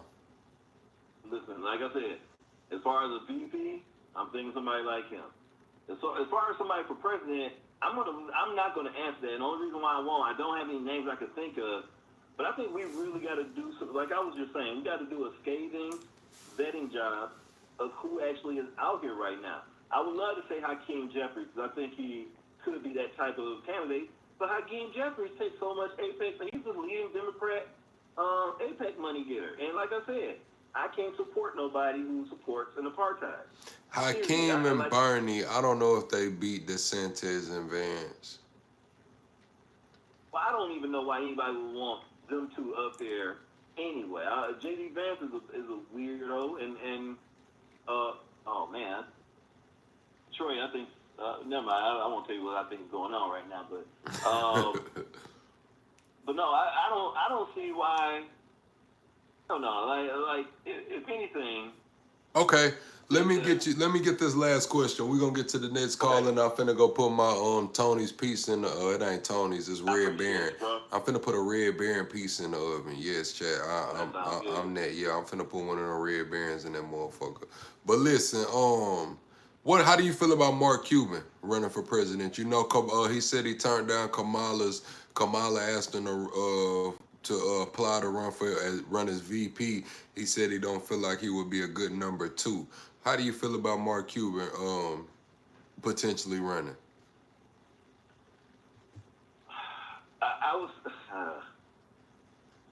You know what? I don't have a problem with a businessman being president. I don't have a problem with Mark Cuban. I've heard him, you know, in a lot of different instances, be just honest. You know what I mean? And that's, I think, what I would want out of any president. So Mark Cuban wanted to throw his hand in the race. You know, I'm not opposed to it, but it would be, for me, his main thing is for him to bring up something to be addressed for the ticket. I think here's what I would tell people. Start looking around in your local government. Start looking around at people around your community and stuff like that. The president does not have to be somebody that has been his career politician or been in Washington or been, you know, in state capitals and stuff like that. There are people out here who can do these jobs that actually want to do the job for the people. So I know people had a problem with Barack and everything like that, but Barack wasn't even an established Washington politician. He wasn't. He was a junior senator, right? So he hadn't even been in there that long, and not that that doesn't affect like how long you can be affected, but I think that we got to stop looking at these big names. We got to stop treating this stuff like it's entertainment, like it's fun to watch. Politics should be boring. Politicians. I think that day and age is over with, Detroit. I'm gonna keep it real with you. I think 2016. I'm not even gonna say 2016. I'm gonna say 2008. 2008, politics was done being born. Barack got elected? Yup. How did niggas act when Barack got elected? It was the first black president. How did niggas act when Barack got elected? Excited. Politics was done being born in 2008. Politics got done being boring when Trump came down that escalator. That's when it stopped being boring. It was still boring until the end. The exciting thing about when Barack was in office, and I hate to say exciting because it was treacherous. The exciting thing was that there was always an opposition. So when Barack got into office, and this is where we got to understand our history too. Barack got into office, the Republicans made it a goal of theirs that to not get anything passed when Barack was in office. What's called it? Paul Ryan was the Speaker of the House then. He made it a thing. It's not something that I'm just making up. It was like actually in a like from the staffers and stuff like that. Like their accounts of like what happened and everything. So he was getting bucked the whole time. He inherited a housing crisis, right? Correct. A banking crisis. The car industry was about to go out of business. Because I'm from Detroit, I remember that. And we were in 2 wars. Forget about that stuff, and they just kind of like look at Barack ain't do nothing for the black community. Like, I didn't expect Barack to go in there and have to do something for the black community. I expected that our Congress and our Senate would be able to get stuff across to a president that then can sign it. That's what the president's supposed to do. People are represented by the Senate and Congress. They were getting bucked the whole time. There was not one policy they could get passed through with a consensus. And the ACA, the only reason why that got passed is because it started off as a bill for medical needs for military veterans. That's how the Affordable Care Act ended up getting passed. If it hadn't been for that, it was not going to get passed at all. And you have a lot of people that benefited from having that Affordable Care Act. We got to read. You got to have some real math lessons as a society. But guess what? As this big beautiful bill rolls out, and everybody sees how their dollars are changing and how things are going to change their life, and they might have to work more and make less, be better at reading and adding, I think, after these couple years here. Okay, caller, man. I'm gonna give you the floor, man. Lead the chat with the final words, man. Final thoughts, man. And I hope you subscribe to the channel and call back in another time or later on tonight. I appreciate you, bro. All right, now. Hey, man, that was a really educated caller, man. Whether you agree with him, disagree with him, man, he said what he said, and he came with some backing, man. He came with some backing. He said, you can look around your local government. It doesn't have to be a career politician, man. We need to start, instead of pumping these rappers and pumping these trappers and shit, man, pump somebody to be a politician, man. Pump somebody to go for it all, man. Straight up, man. Y'all know what time it is, man. Double tap the screen. Share the live out, man. The hell is going on with my tag? Why is my tag not playing? Hold on, Chad. Shit finna piss me off. It was supposed to be like, welcome to the great. Welcome to the greatest damn show on YouTube. Y'all like when I point my finger at y'all when it go on? Should I do it like this? Welcome to the greatest damn show on YouTube. Or should I, just turn over with it? You know what I'm saying? Like, welcome to the greatest damn show on YouTube. Like, how do y'all like it? Do y'all like the finger point? Do y'all like the, you know what I'm saying, Randy Orton? Like, how do y'all like, you know what I mean? How do y'all like it, Because I got to drop it this motherfucking chat, like. Welcome to the greatest damn show on YouTube. Listen, when it get 11 o'clock, I got a plug after dark one too. Like I got the, you know what I'm saying? Like, To plug after dark. I got a plug after dark drop too, man. Like, hold on, chat. Like, I got the plug after dark drop. To plug after dark. The plug after dark drop just a little fucked up. You know what I'm saying? It's a little fucked up right now. I got to get it together. To plug after dark. Because you can't hear the welcome. It's just plug after dark. Like, what? Welcome to the greatest damn show on YouTube. Nigga, straight up, double tap the screen, shut a live out, man. We gonna get some more callers in here. We got the call line open, man. You said Dave Chappelle, what's up, bro? Nothing. I'm finna go put my piece in the oven now that you just asked me what's up. Hold on, don't go nowhere.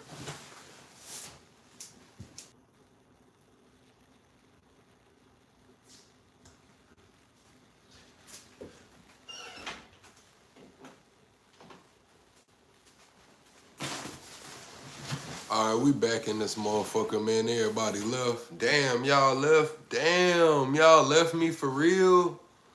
Wow, I thought y'all was gonna hold on, bro. Like, I'm hungry too, bro. Like, y'all can call the call line back now, bro. Like, I was just a little hungry. Sub-Zero, what's the topic? It's the big beautiful bill. We're gonna talk about the big beautiful bill for like another hour, and then I'm gonna get off live, look around for a minute, and then we're gonna come back with another live probably talking about some more shit. You know what I'm saying? Straight up, yeah. I'm finna I put a red band, bro. The triple cheese pizza. You know they got the 4 cheese pizza and then they got the triple cheese pizza. This one that I just put in there is the triple cheese. I'm liable to put some bacon in the air fryer and crumble that bacon up on top of that pizza and eat it with some ranch. You know what I'm saying? Like, I'm hungry right now, chat. Like, I'm for sure hungry, bro. Like, it's not a game right now. Like, it's crunch time, bro. Like, you know, a while ago I was taking shots of that tequila and I was damn near thrown, but I chilled and I stopped drinking. So I was like, damn, let me get something to eat right quick. Straight up, you know what I'm saying? Yeah, real big bag energy. Yeah, you know, my baby mama came and picked the kids up because tomorrow's the 4th of July. So, you know, they got to get their hair and shit done tonight. You know, they got to get their hair put together. So while they getting their hair put together, I'm here. I'm streaming. I'm on YouTube. You said, what do I call in about? Don't worry about it. If you don't know what we talking about, don't worry about it. We talking about the big, beautiful bill. Awesome flag. Which one? This is a flag. This is a tablecloth. But, you know, I repurposed the tablecloth as a backdrop. You know what I'm saying? Like, that's a tablecloth, but it's a backdrop. Like, if that one mess up right there, I can go to the Dollar Tree. Matter of fact, tomorrow when I wake up, since it's the 4th of July, I'm going to go to the Dollar Tree and I'm going to buy like 7 of them motherfuckers, 7 or 8 of them motherfuckers, and I'm going to just have them. Straight up. Did y'all know there was a tablecloth? Look, this a flag though. This a flag right here. Big Niche, did you send out the Zybags? Did you send the Zybags out? Because I'm trying to give away some more Zybags tonight. And if you ain't sent the other Zybags out, then shit, how the hell I'm gonna send these out? Straight up. I want to give away some Zybags tonight. But I can't give away these Zybags if the other ones ain't got shipped the hell out yet. If the other Zybags ain't got shipped out, I can't give away these 3 Zybags right here. I just can't. You know what I'm saying? If those ain't been shipped out. You know, I put the pizza in there, man, for 20 minutes. You know what I'm saying? 20 minutes, bro.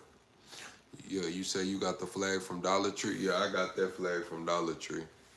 You know what I'm saying? I got it from the Dollar Tree. This my MacBook. It's a little broke right now, you know, but we gonna get it worked on, you know. Yeah, I got this one from the Dollar Tree too, you know.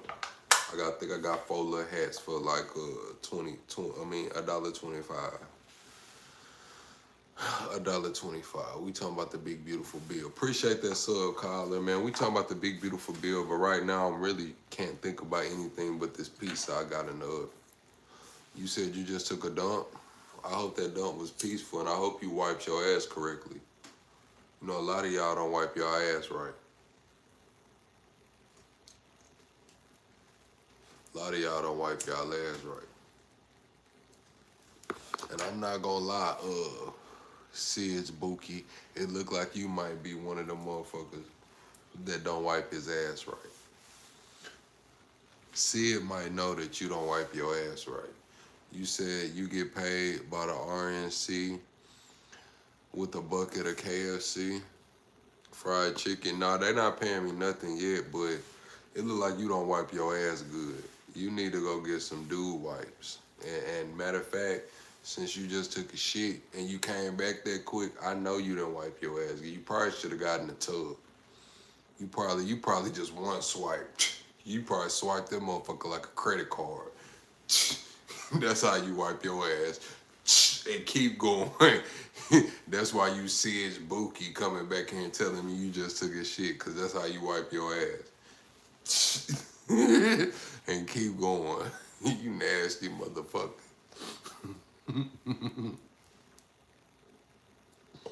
Talking about it smells up in here. Yeah, he done came in here stinking, man. Get your shoes and get the hell out of here. See it letting you walk around with dingleberries and dried up boo-boo balls in your butt, man. We don't play that shit over here, man. That's why Sin be telling you to get your ass in the tub before you come to the bed. She know. Then you want to fuck on your girl and you want to fuck on Sin and roll over. Roll over. Ain't wiped your ass good in 3-4 days. Want to roll over. It's streaks all on them sheets. That's why she don't got white sheets no more. You talking about, whoa, you got new sheets. You damn right she got new sheets. You had streaks all over the other motherfuckers.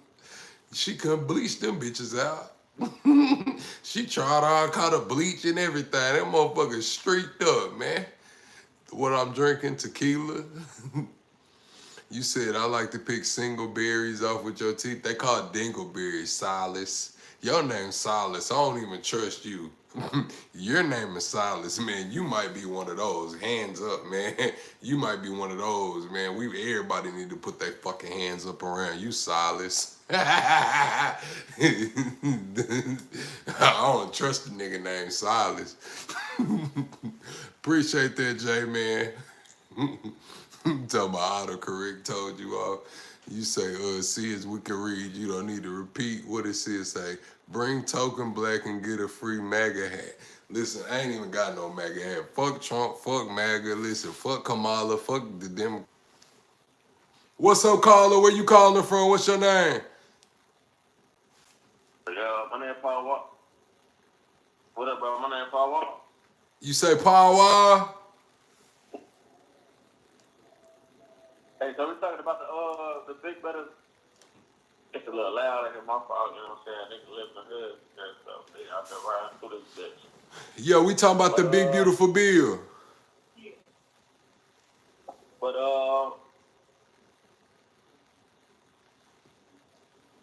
was trying to see shit. Can you enlighten me a little bit on like? Okay, it's no tax on tips, no tax on overtime.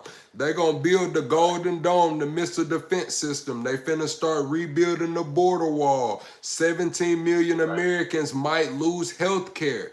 They just increased the taxes on the poor, they're saying, giving the rich a tax break. But to make up for the increase on taxes, we get no tax on tips and no tax on overtime.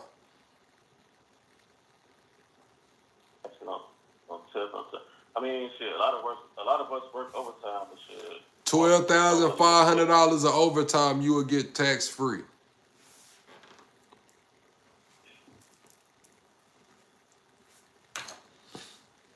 Yeah. What about that commercial talking about give us our billions back? Shit, You know what I'm saying? We owe a billion. Shit. Fuck that little. I mean, that look like that's not coming. They also made it to where if you want to buy a silencer or a suppressor, you don't got to pay that $200 tax. Oh, damn. That's silencer with a suppressor. Yeah, they used to charge you a $200 tax. You had to go, you had to register it. You still got to register it, but they taking away that $200 tax. Oh, damn, I ain't know that. My cousin told me about that. I ain't even know what he was talking about. You must live in the South. Yeah, I'm from the South. They banned the regulation on AI for 10 years. So the states cannot regulate artificial intelligence for 10 years. But that's kind of crazy though. Like, so that means they can't do any. So they can't. They They have no can't stop choice. nothing. They can't tell the AI companies, hey, you can't do Right. that. They can't tell the AI Right. companies, yeah, you can do that. The AI companies get to run freely at a state level for the next 10 They can years. do it. So they just do whatever the fuck they want. Unless, as long as it doesn't violate federal law. But I don't know what the federal AI laws are yet. But they're saying the Right. state can't do anything. Right. That's kind of strange. So, like, how would they violate federal law? What's the federal law? We need to know that. Isn't that something that we need to, Mm-hmm. you know? So another thing they saying is they tripled the budget for ICE. They spending $45 billion on deportation centers, on detention centers for the deportees. I almost spit out my water. You said 45 billion? On detention centers, on new detention centers. Okay. How do you feel about that? I feel like shit, I'm indifferent. I'm gonna keep it real with you. I'm the Okay, kind of American okay. to where it's like shit is here now. Right. I'm from the South. You know, shit, things change, people change, feelings change too. So it's here What now. part of the South are you from? I'm from Arkansas. I'm from the real South, Arkansas, and I'm Okay, I got Texas. friends from Arkansas. Okay. Arkansas I'm in and Chicago, Texas. Illinois right now. Yup. And then they said, Yeah. so for me, it's kind of like it passed. It's here. How do I make it work for me?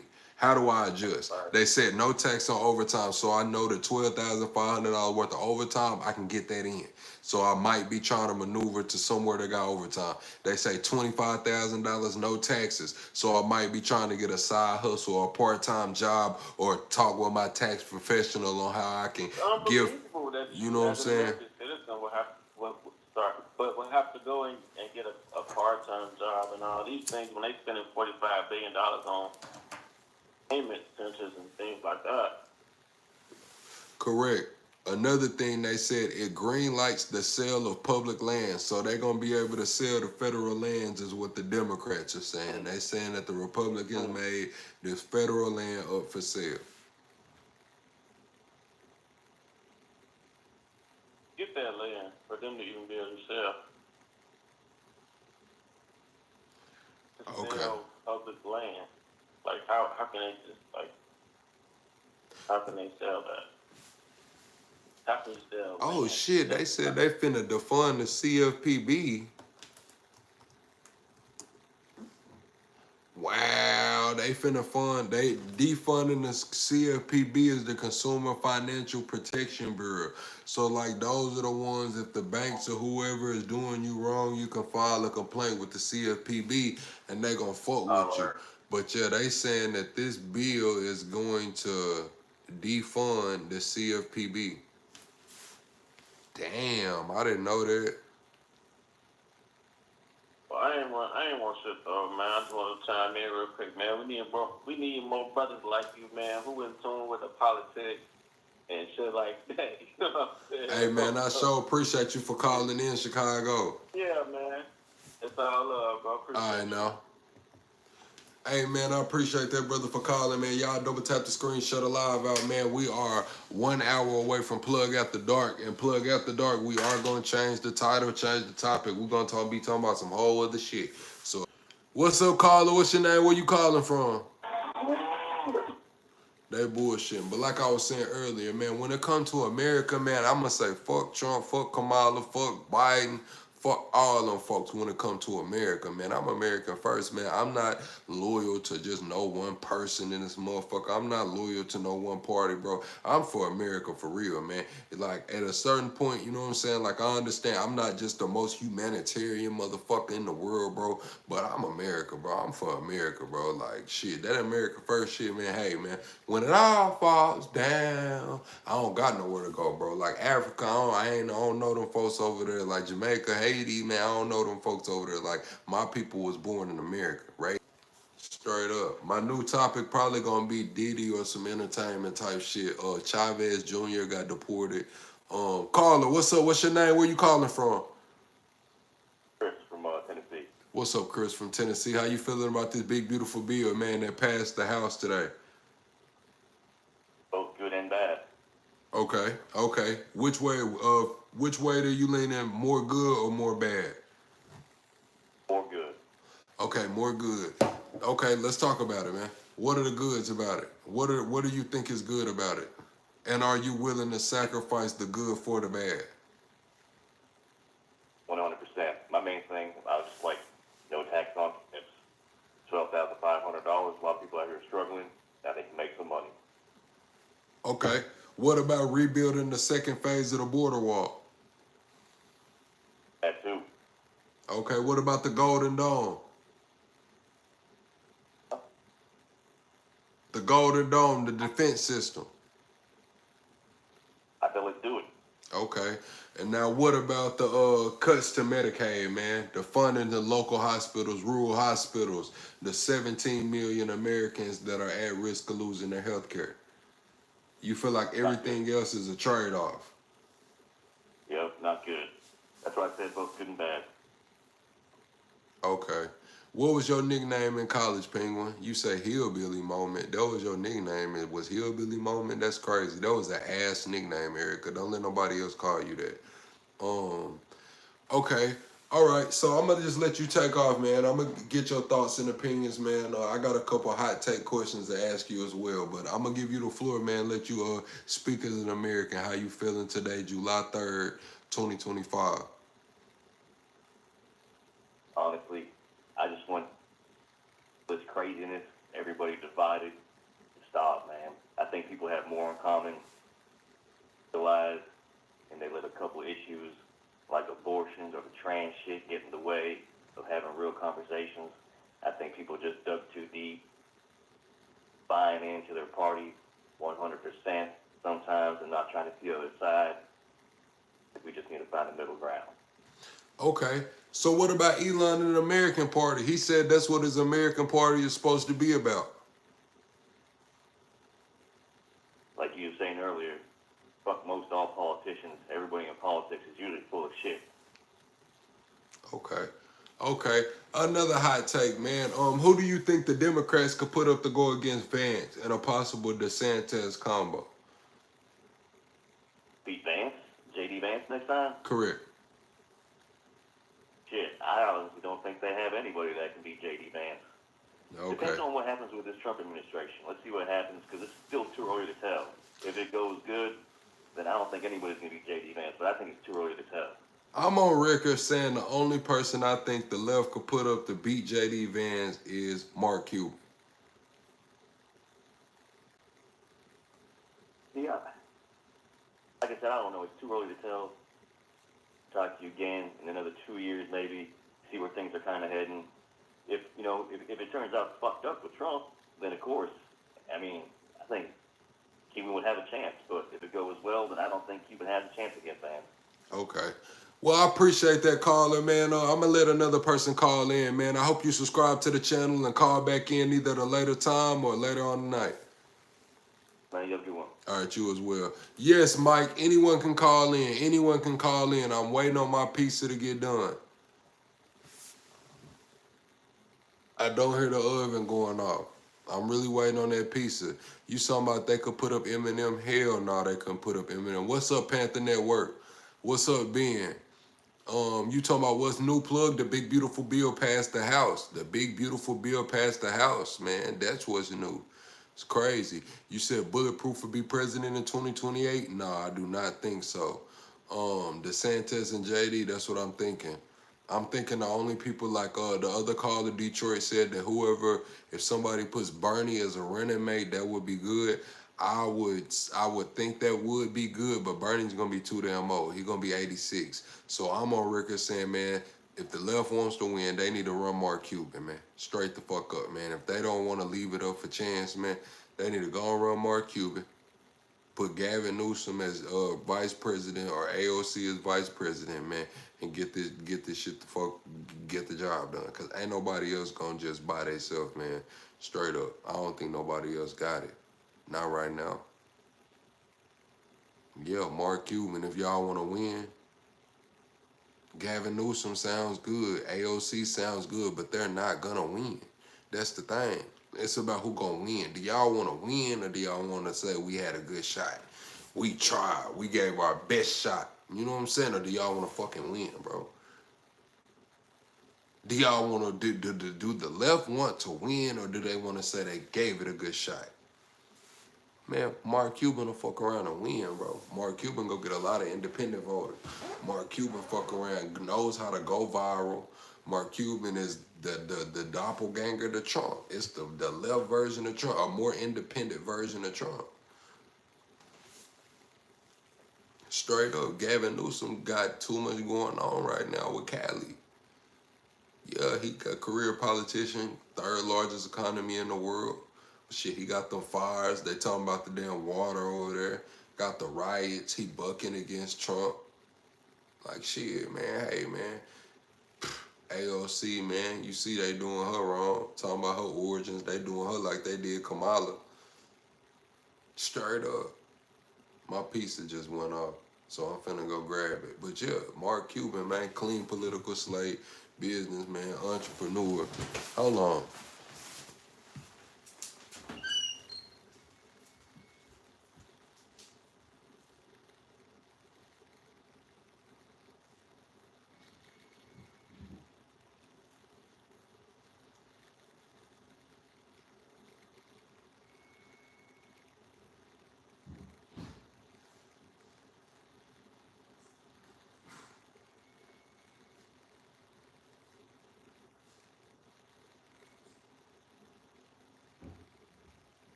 All right, Chad, I'm back, man.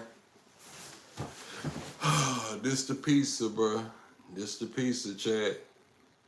Y'all rate the pizza, man. Y'all rate the pizza.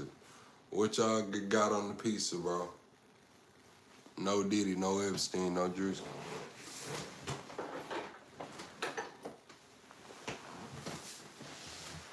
Straight up, you say just thinking of AOC as president makes me want to end up in prison. Fuck. I like that California guy. I think it take balls to stand up to Trump. Okay, you fucking with Gavin Newsom. You say, is that DiGiorno? Hell no, I wish. That's Red Baron. That's Timu DiGiorno. Timu DiGiorno. Where the bacon, you fuck around and go put. What's up, caller? What's your name? Where you calling from? Hi, my name's Paul Espinosa from Dallas, Texas. Okay, what's going on? So I believe the subject you were discussing was Trump's new bill, right? The big, beautiful bill, as they call it. Correct.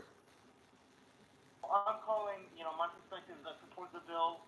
I support Trump overall. I support his deportation policy, and I think a tax cut is the right direction for America. Okay. So you feel like it's an even trade-off? The 17 million Americans at risk of losing health care? I would say so, because it accelerates the class struggle. Okay. It accelerates the class struggle. Why do you think that's a good thing? Because if the working people get squeezed more, and the standard of living goes down, that increases the chances of some sort of insurrection happening, of riot. Okay, so you're an accelerationist. Huh? Yeah, I'm an accelerationist. Okay, yeah, I got a few accelerationists in my Discord. Okay, I can understand that. You ready for to go and crash and burn the system so they build back better? Yeah. Okay. So how do you feel about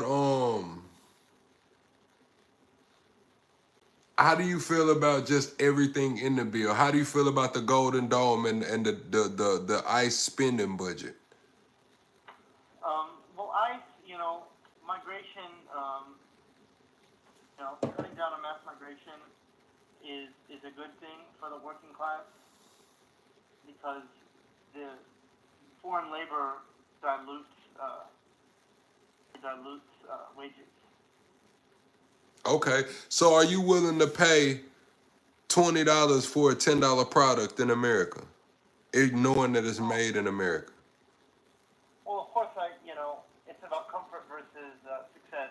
So, of course, it's not comfortable, but it increases the chances of working American success of, the working people having success in the long term. It's kind of like, you have to go on a diet to be healthy in the long term. Okay. So you're with mass deportation. You're with building back America greater. So how do you feel about these foreign wars and America's involvement? Foreign wars, I would say foreign wars are a good thing because it accelerates financial collapse and it delegitimizes the American military.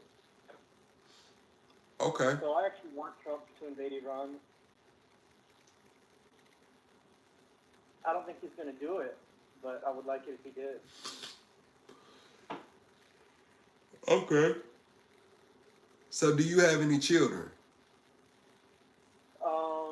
No, not at the moment, but I'm married. I'll probably have a child that soon. So what if it was your child going to war? Would you feel the same way? You would want your child to go to Iran? Well, look at Joseph Stalin. His own son fought against Germany and he got captured. And they gave him the choice of being traded over for a higher level commander, a German commander that the Soviets held hostage. But Stalin said no, and he let Hitler kill Stalin's son because he realized that there's something greater than him. And there's a biblical precedent for this principle. The children of Israel, and I'm not talking about the state of Israel, which I oppose. The original children of Israel from the Bible, they had to endure immense hardships. Many fathers within the children of Israel saw their children die so they could move into the promised land. About the larger picture. Of course, I'm completely against the state of Israel. But, the ancient history. The ancient kingdom of Israel, not the Zionist state that exists today. Okay. The point you said. Were you asking me? I asked him, did he have any kids? Because that's a big subject. Like, are you willing to send your kids to war? Like, I don't want to send my child to war. I mean, no, fuck no. I don't want to send my kid to war. Like, shit. What? I understand. But anyways, I don't want to be on here too long. I want to give space to the next caller. But Okay, man. I appreciate you for calling in. I hope you subscribe to the channel, man, and catch us on the next one. All right, man. Yeah, he came in swinging, man. He had some good points, but he was an accelerationist. He was Welcome to the greatest damn show on YouTube. He was an accelerationist, man. Welcome to the greatest damn show on YouTube. So it's like, shit, I don't know what the damn. Welcome to the greatest damn show on YouTube. Straight up, man. You asked where the bacon was at for that pizza. I didn't make no bacon. I was gonna make some, but I had a caller, man, and I had forgot to make it a while ago. So right now, I'm cutting the pizza, Chad. But as I'm cutting this pizza, I realize that it's still hot as hell.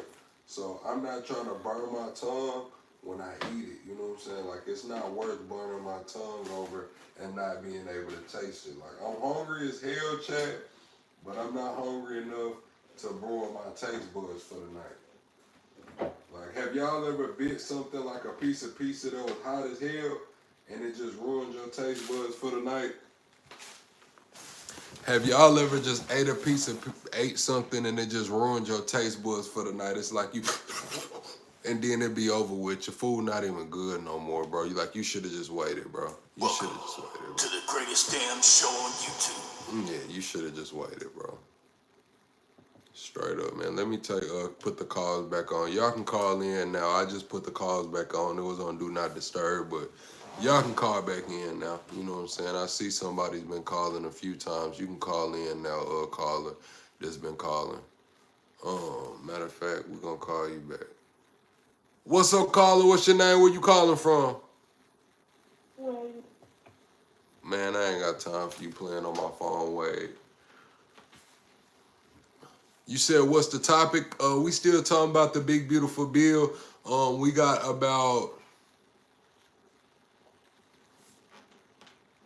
caller, what's your name? Where you calling from? Wade, I'm from Tennessee. Okay, Wade from Tennessee. How do you feel about the big, beautiful bill? I like it. Okay, why do you like it? I like the way to go claim on taxes, which will help the working community out a bunch more, and will make tax on overtime less. Okay, do you have a job? Yes. Okay, where you work at? I mean, not where you work, but what industry do you work in? Are you gonna be getting tips or overtime? For TE. Okay. Thank you, caller, for calling in. I hope you subscribe to the channel and give us a call back next time. Gotcha. All right, man. They said that can't you say loving self, in many cases hating others, today proving worth, ourselves determined by proper asset over the resist bill is just an example of societal collapses of greed by the happy.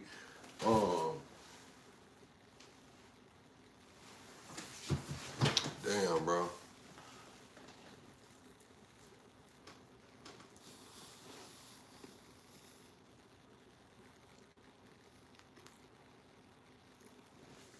You said, am I MAGA? I'm American.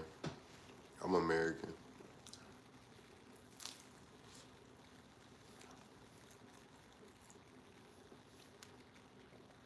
I'm American. You know.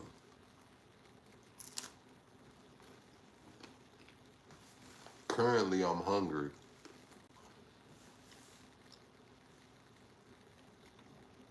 Currently, I'm hungry. Straight up. That's what I am right now. I'm hungry. What's going on, caller? Where you calling from? Thank you. Okay, tonight's topic is the big beautiful bill. How you feeling about it?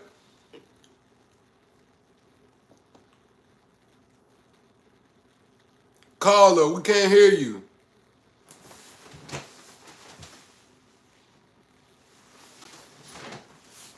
I don't know what the hell he had going.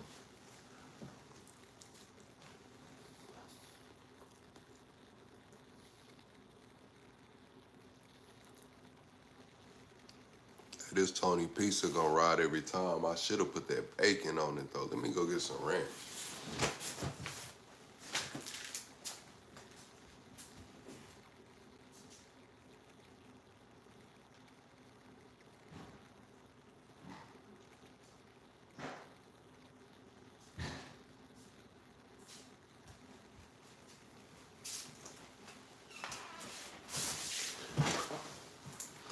Y'all eat ranch.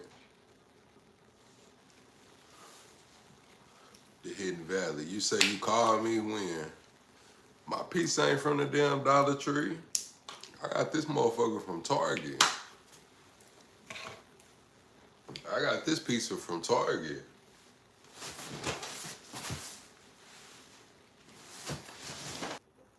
What's up, caller? Where you calling from? What's your name? Yeah, Oklahoma. Okay. Mikey. What's up, Mikey from Oklahoma? How you feeling about this big beautiful bill? You know, it's like everything they do up there. It's half good, half crap.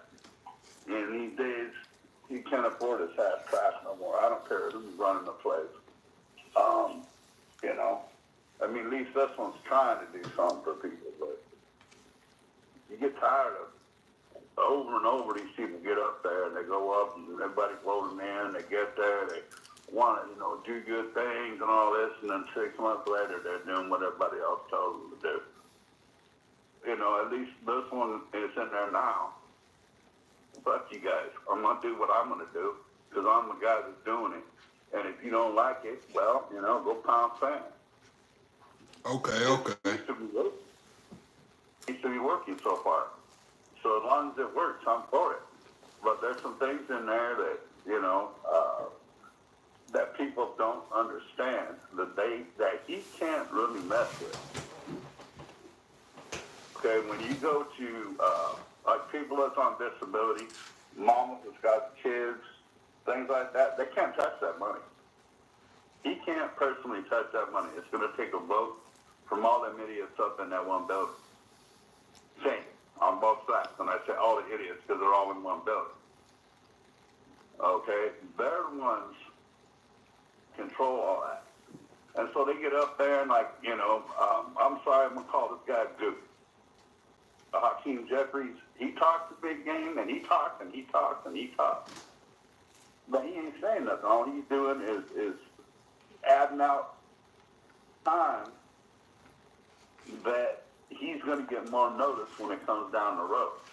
And they're going to want to put him somewhere. I don't know if it's going to be at the top, but they're going to put him somewhere.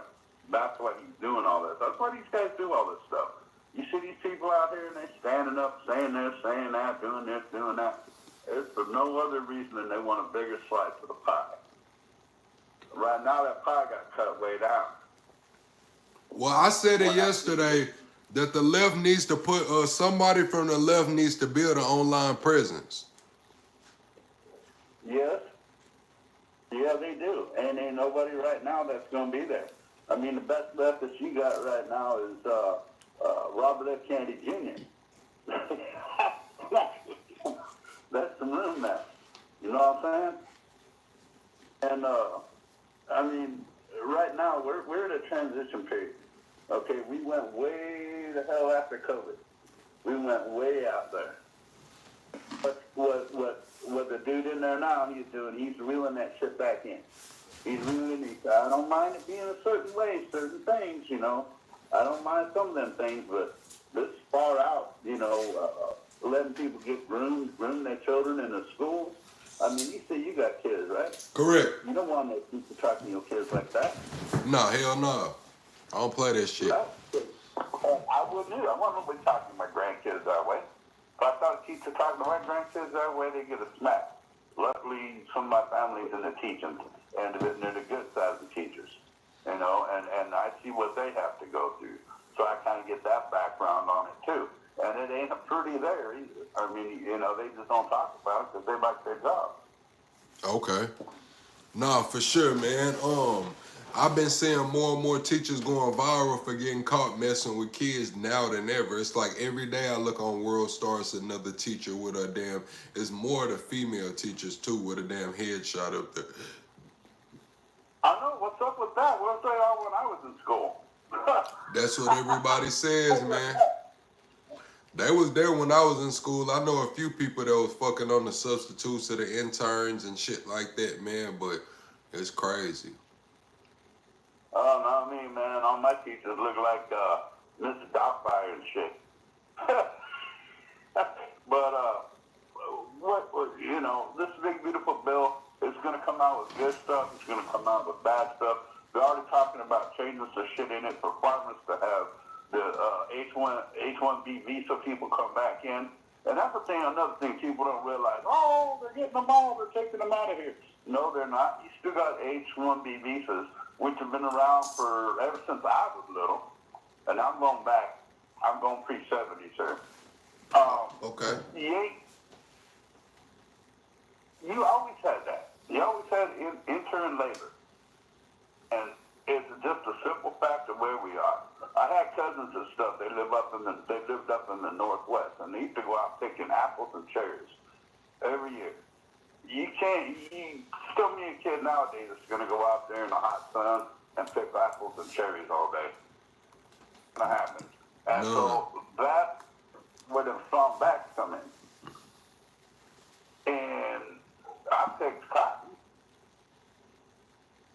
And I mean, that's what was available. You did what was available when I was a kid.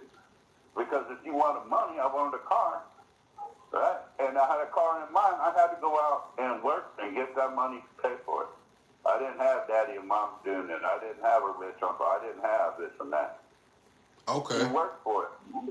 Nowadays, man, they go here, they go on YouTube, OnlyFans, wherever you can make a buck.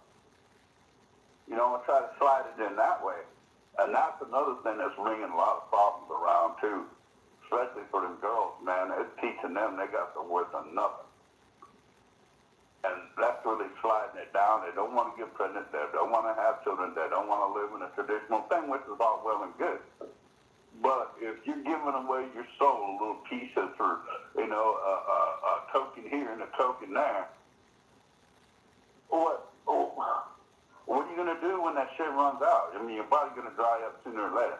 What's going to happen then? Well, what do you do? I was always that thought, well, you know, you can't work at McDonald's. You know, you're not qualified. So there's a lot of things that's getting changed that people don't see. That thing was $900, or 900 pages, sorry. I'm going back to when Nancy Pelosi passed that big, beautiful Obamacare bill. Remember that, what she said? Uh-huh. What did she say? She said, you got to pass that bill to see what's in it. She sat there and she's patting this bill. This bill is like, I mean, it's like 2 feet tall, man, with all this paper. Yeah, 975 pages. Huh? 975 pages. Nah, yeah, that was this bill. That was the big, beautiful bill. Oh, yeah. That one for Obamacare was over 2,000 because the insurance companies, the medical insurance companies, wrote the bill. Damn. That's why they passed all them little codes to everything. So now, what they do is you go to the doctor and they got all these little codes, and before you even see the doctor, they already populated your sheet with all these codes. Any previous medical history you have, and anything in your insurance can still try to get out of billing or can scandalize you for it. That's if you're paying it for yourself. What they counted on this whole time, and the reason that bill was wrote the way it was, is because the government's paying for it, just like food. What would happen right now if you took SNAP benefits away from everybody? What do you think would happen to Walmart? Walmart, yeah, shareholders would not be happy, and then people would die. People would literally die in the streets. Yeah, Mom, Piggly Wiggly, Smith's, Safeway, you name it. Yep. Routers, Kroger, they'd all be hurting. You know, because right now, the largest subsidized value, and they don't talk about, this is the stuff they don't talk about. And this is why they're pulling all the illegal aliens, as they say, off of these things, okay? Because the amount of food money they were getting, like, I'm disabled. I had my leg blown off. I got neuromuscular disease from working with chemicals. I got stuff. Okay. They took my food money. Damn. These assholes took my food money from what was $170 a month, which they, you know, I mean, it's something. Right. $24, so they could distribute it among 19 million other people. Damn. So, yeah, exactly. You want to talk about doing something to somebody? Them last people did a whole lot to people, and they was fixing to do a whole lot more. And that's the thing people don't realize is we were just saved from an agonizing issue. I'm not the smartest man in the world, but I'm 60 and I didn't get this old by being stupid. And So you went from $2,000 a year in food benefits to about 300. To about 300. Exactly. And ain't nobody talk about that because if you got 2 or 3 kids, you didn't notice it as much. But if you're a single person who's disabled, and I mean, I worked for 30 years. I paid into that shit, so I don't want to tell me, oh, you're disabled, you just work in the system. Hell, fuck you. I worked for 30-some years and paid into that shit, so nobody can tell me I don't deserve any of it. Because I wasn't one to take unemployment and none of that stuff before I got to a point I couldn't work no more. Right. And, you know, I still do stuff I shouldn't be doing as I am now, but I can't afford to get nobody out and pay somebody to do it. Right. So I'm still falling around on my hands and knees. If you ever tried that with an artificial leg, try it sometime. Stick your leg up to your ass and then try to walk around on your hands and knees. See how that works for you. But anyway, they didn't mess with my Social Security money. Because, again, you know, I paid into that, but the SNAP is a privilege. It's not a right. I don't have a right to go down to that office and say, I want my benefits because I'm American. That just don't do it, you know? And so they can cut that shit. Just like your driver's license. They can yank that thing from you anytime they want. They call it a privilege. Facts. It's a privilege. You know, and, you know, I ain't never grew up with no privileges. I grew up in the poorest areas of L.A. I grew up off Long Beach Boulevard in the 60s and 70s. I don't know if you know about that areas out there in the West, but it wasn't pretty then, and it ain't sure pretty now. You know, but we can change it. There's going to be some good changes, and there's going to be some bad changes. And it depends on where at the fence, what part of the fence you're on. I'm not talking racially, I'm not talking anything. I'm talking your class of people. Where's your people? Okay? You're going to be on one side of that fence or the other. And it depends on where you are as to how it's going to affect you. You got a job making $100,000 a year, you're not going to worry about SNAP. You're not going to worry about unemployment. You're not going to worry about all that, right? Or if you're a businessman. Taxes may go up a little bit, they may go down a little bit. Depends on where your money's at. Again, everything's depending on your situation as to how this thing works out, which is kind of smart, because that way it don't ding everybody. But it's going to help in the long run because it's going to drive the prices back down. And I already know for a fact they're doing some stuff in there to these grocery stores to make them back down a little bit. And the shareholders ain't going to be happy. But it's going to have to be because people can't. You just can't. You can't live on what we're doing now. And they know that up there. You know? You're going to have to just it's going to have to figure it out. And on your questions, what were your questions again? I was just asking how you felt about the big, beautiful bill. Then I had a couple hot takes. So I was going to ask you, who could the left put up to beat a possible J.D. Vance and Ron DeSantis combo?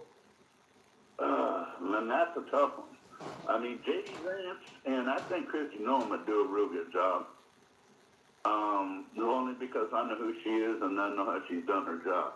Because before, I lived in Montana for all my life until I moved out here to Oklahoma and retired, get out of the cold. She always done a good job up there. And she did a good thing. Hey, she shot her dog. So what? My dog is running around fighting people. If it got so bad, I might shoot it too.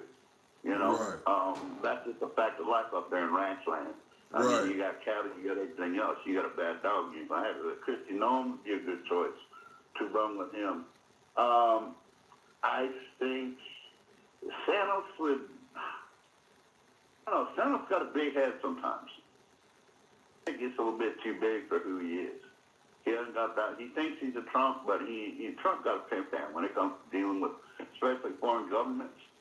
You know, he works at. DeSantis ain't got that. He's got a mouth. He ain't got nothing, no power. I know J.D. Vance. I don't know that he will. Might. You know, if he does, then we'll have to see. But, I mean, I've never heard, he comes out with a lot of his stuff. My lady likes him, you know, because his book and his stance on where he's at and what he's done. He's going to be there either. I think it's going to be more of a couple people from the back. They're going to try to push a woman party, I think. I think they want the first woman president, to be honest with you, to be a Republican.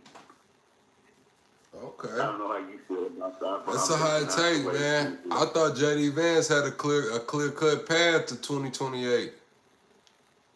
Well, and we all know how that changes. I mean, he pulled Bill Clinton 2 years and he'd be out of the thing completely. Hell yeah, man. They had options, and I guarantee you they got them.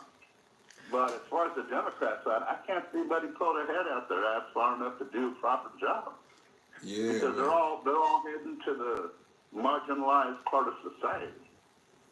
They're reaching to the marginalized, which is good. I mean, it's a good thing to do, but it's the wrong marginalized societies. And then when they got those people and they reel them in, because they're good at reeling people in, whether they got to beg, borrow, steal, or pay them, they're good at bringing them in. But once they got them in, they don't do nothing for them. So nobody wants to deal with them either. Nobody wants to fuck with them. And it's like, you know, so I mean, you really haven't, right now, we're in this big transition period, and we don't know what it's going to be in 3 years. My power just went out, son of a bitch.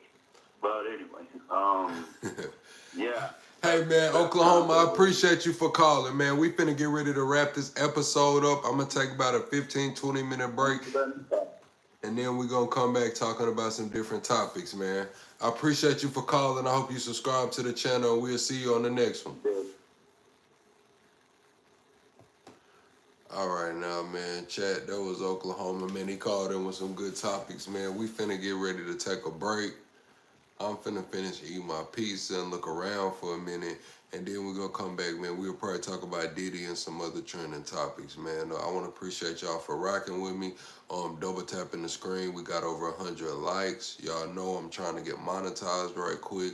We're like 1,000-hour watch hours away from getting monetized, so I can have that little super chat button, memberships, and all of that shit. Cause I'm gonna have to scrub the channel. I'm gonna have to scrub the channel and just leave up these kind of lives right here. You say, damn, my eyes kind of red. I guess I've been getting off that tequila. Appreciate that, Leo. But yeah, man, I'm finna take like a 15-20 minute break, and then we will be back, for the plug after dark, man. I'll see y'all on the next one.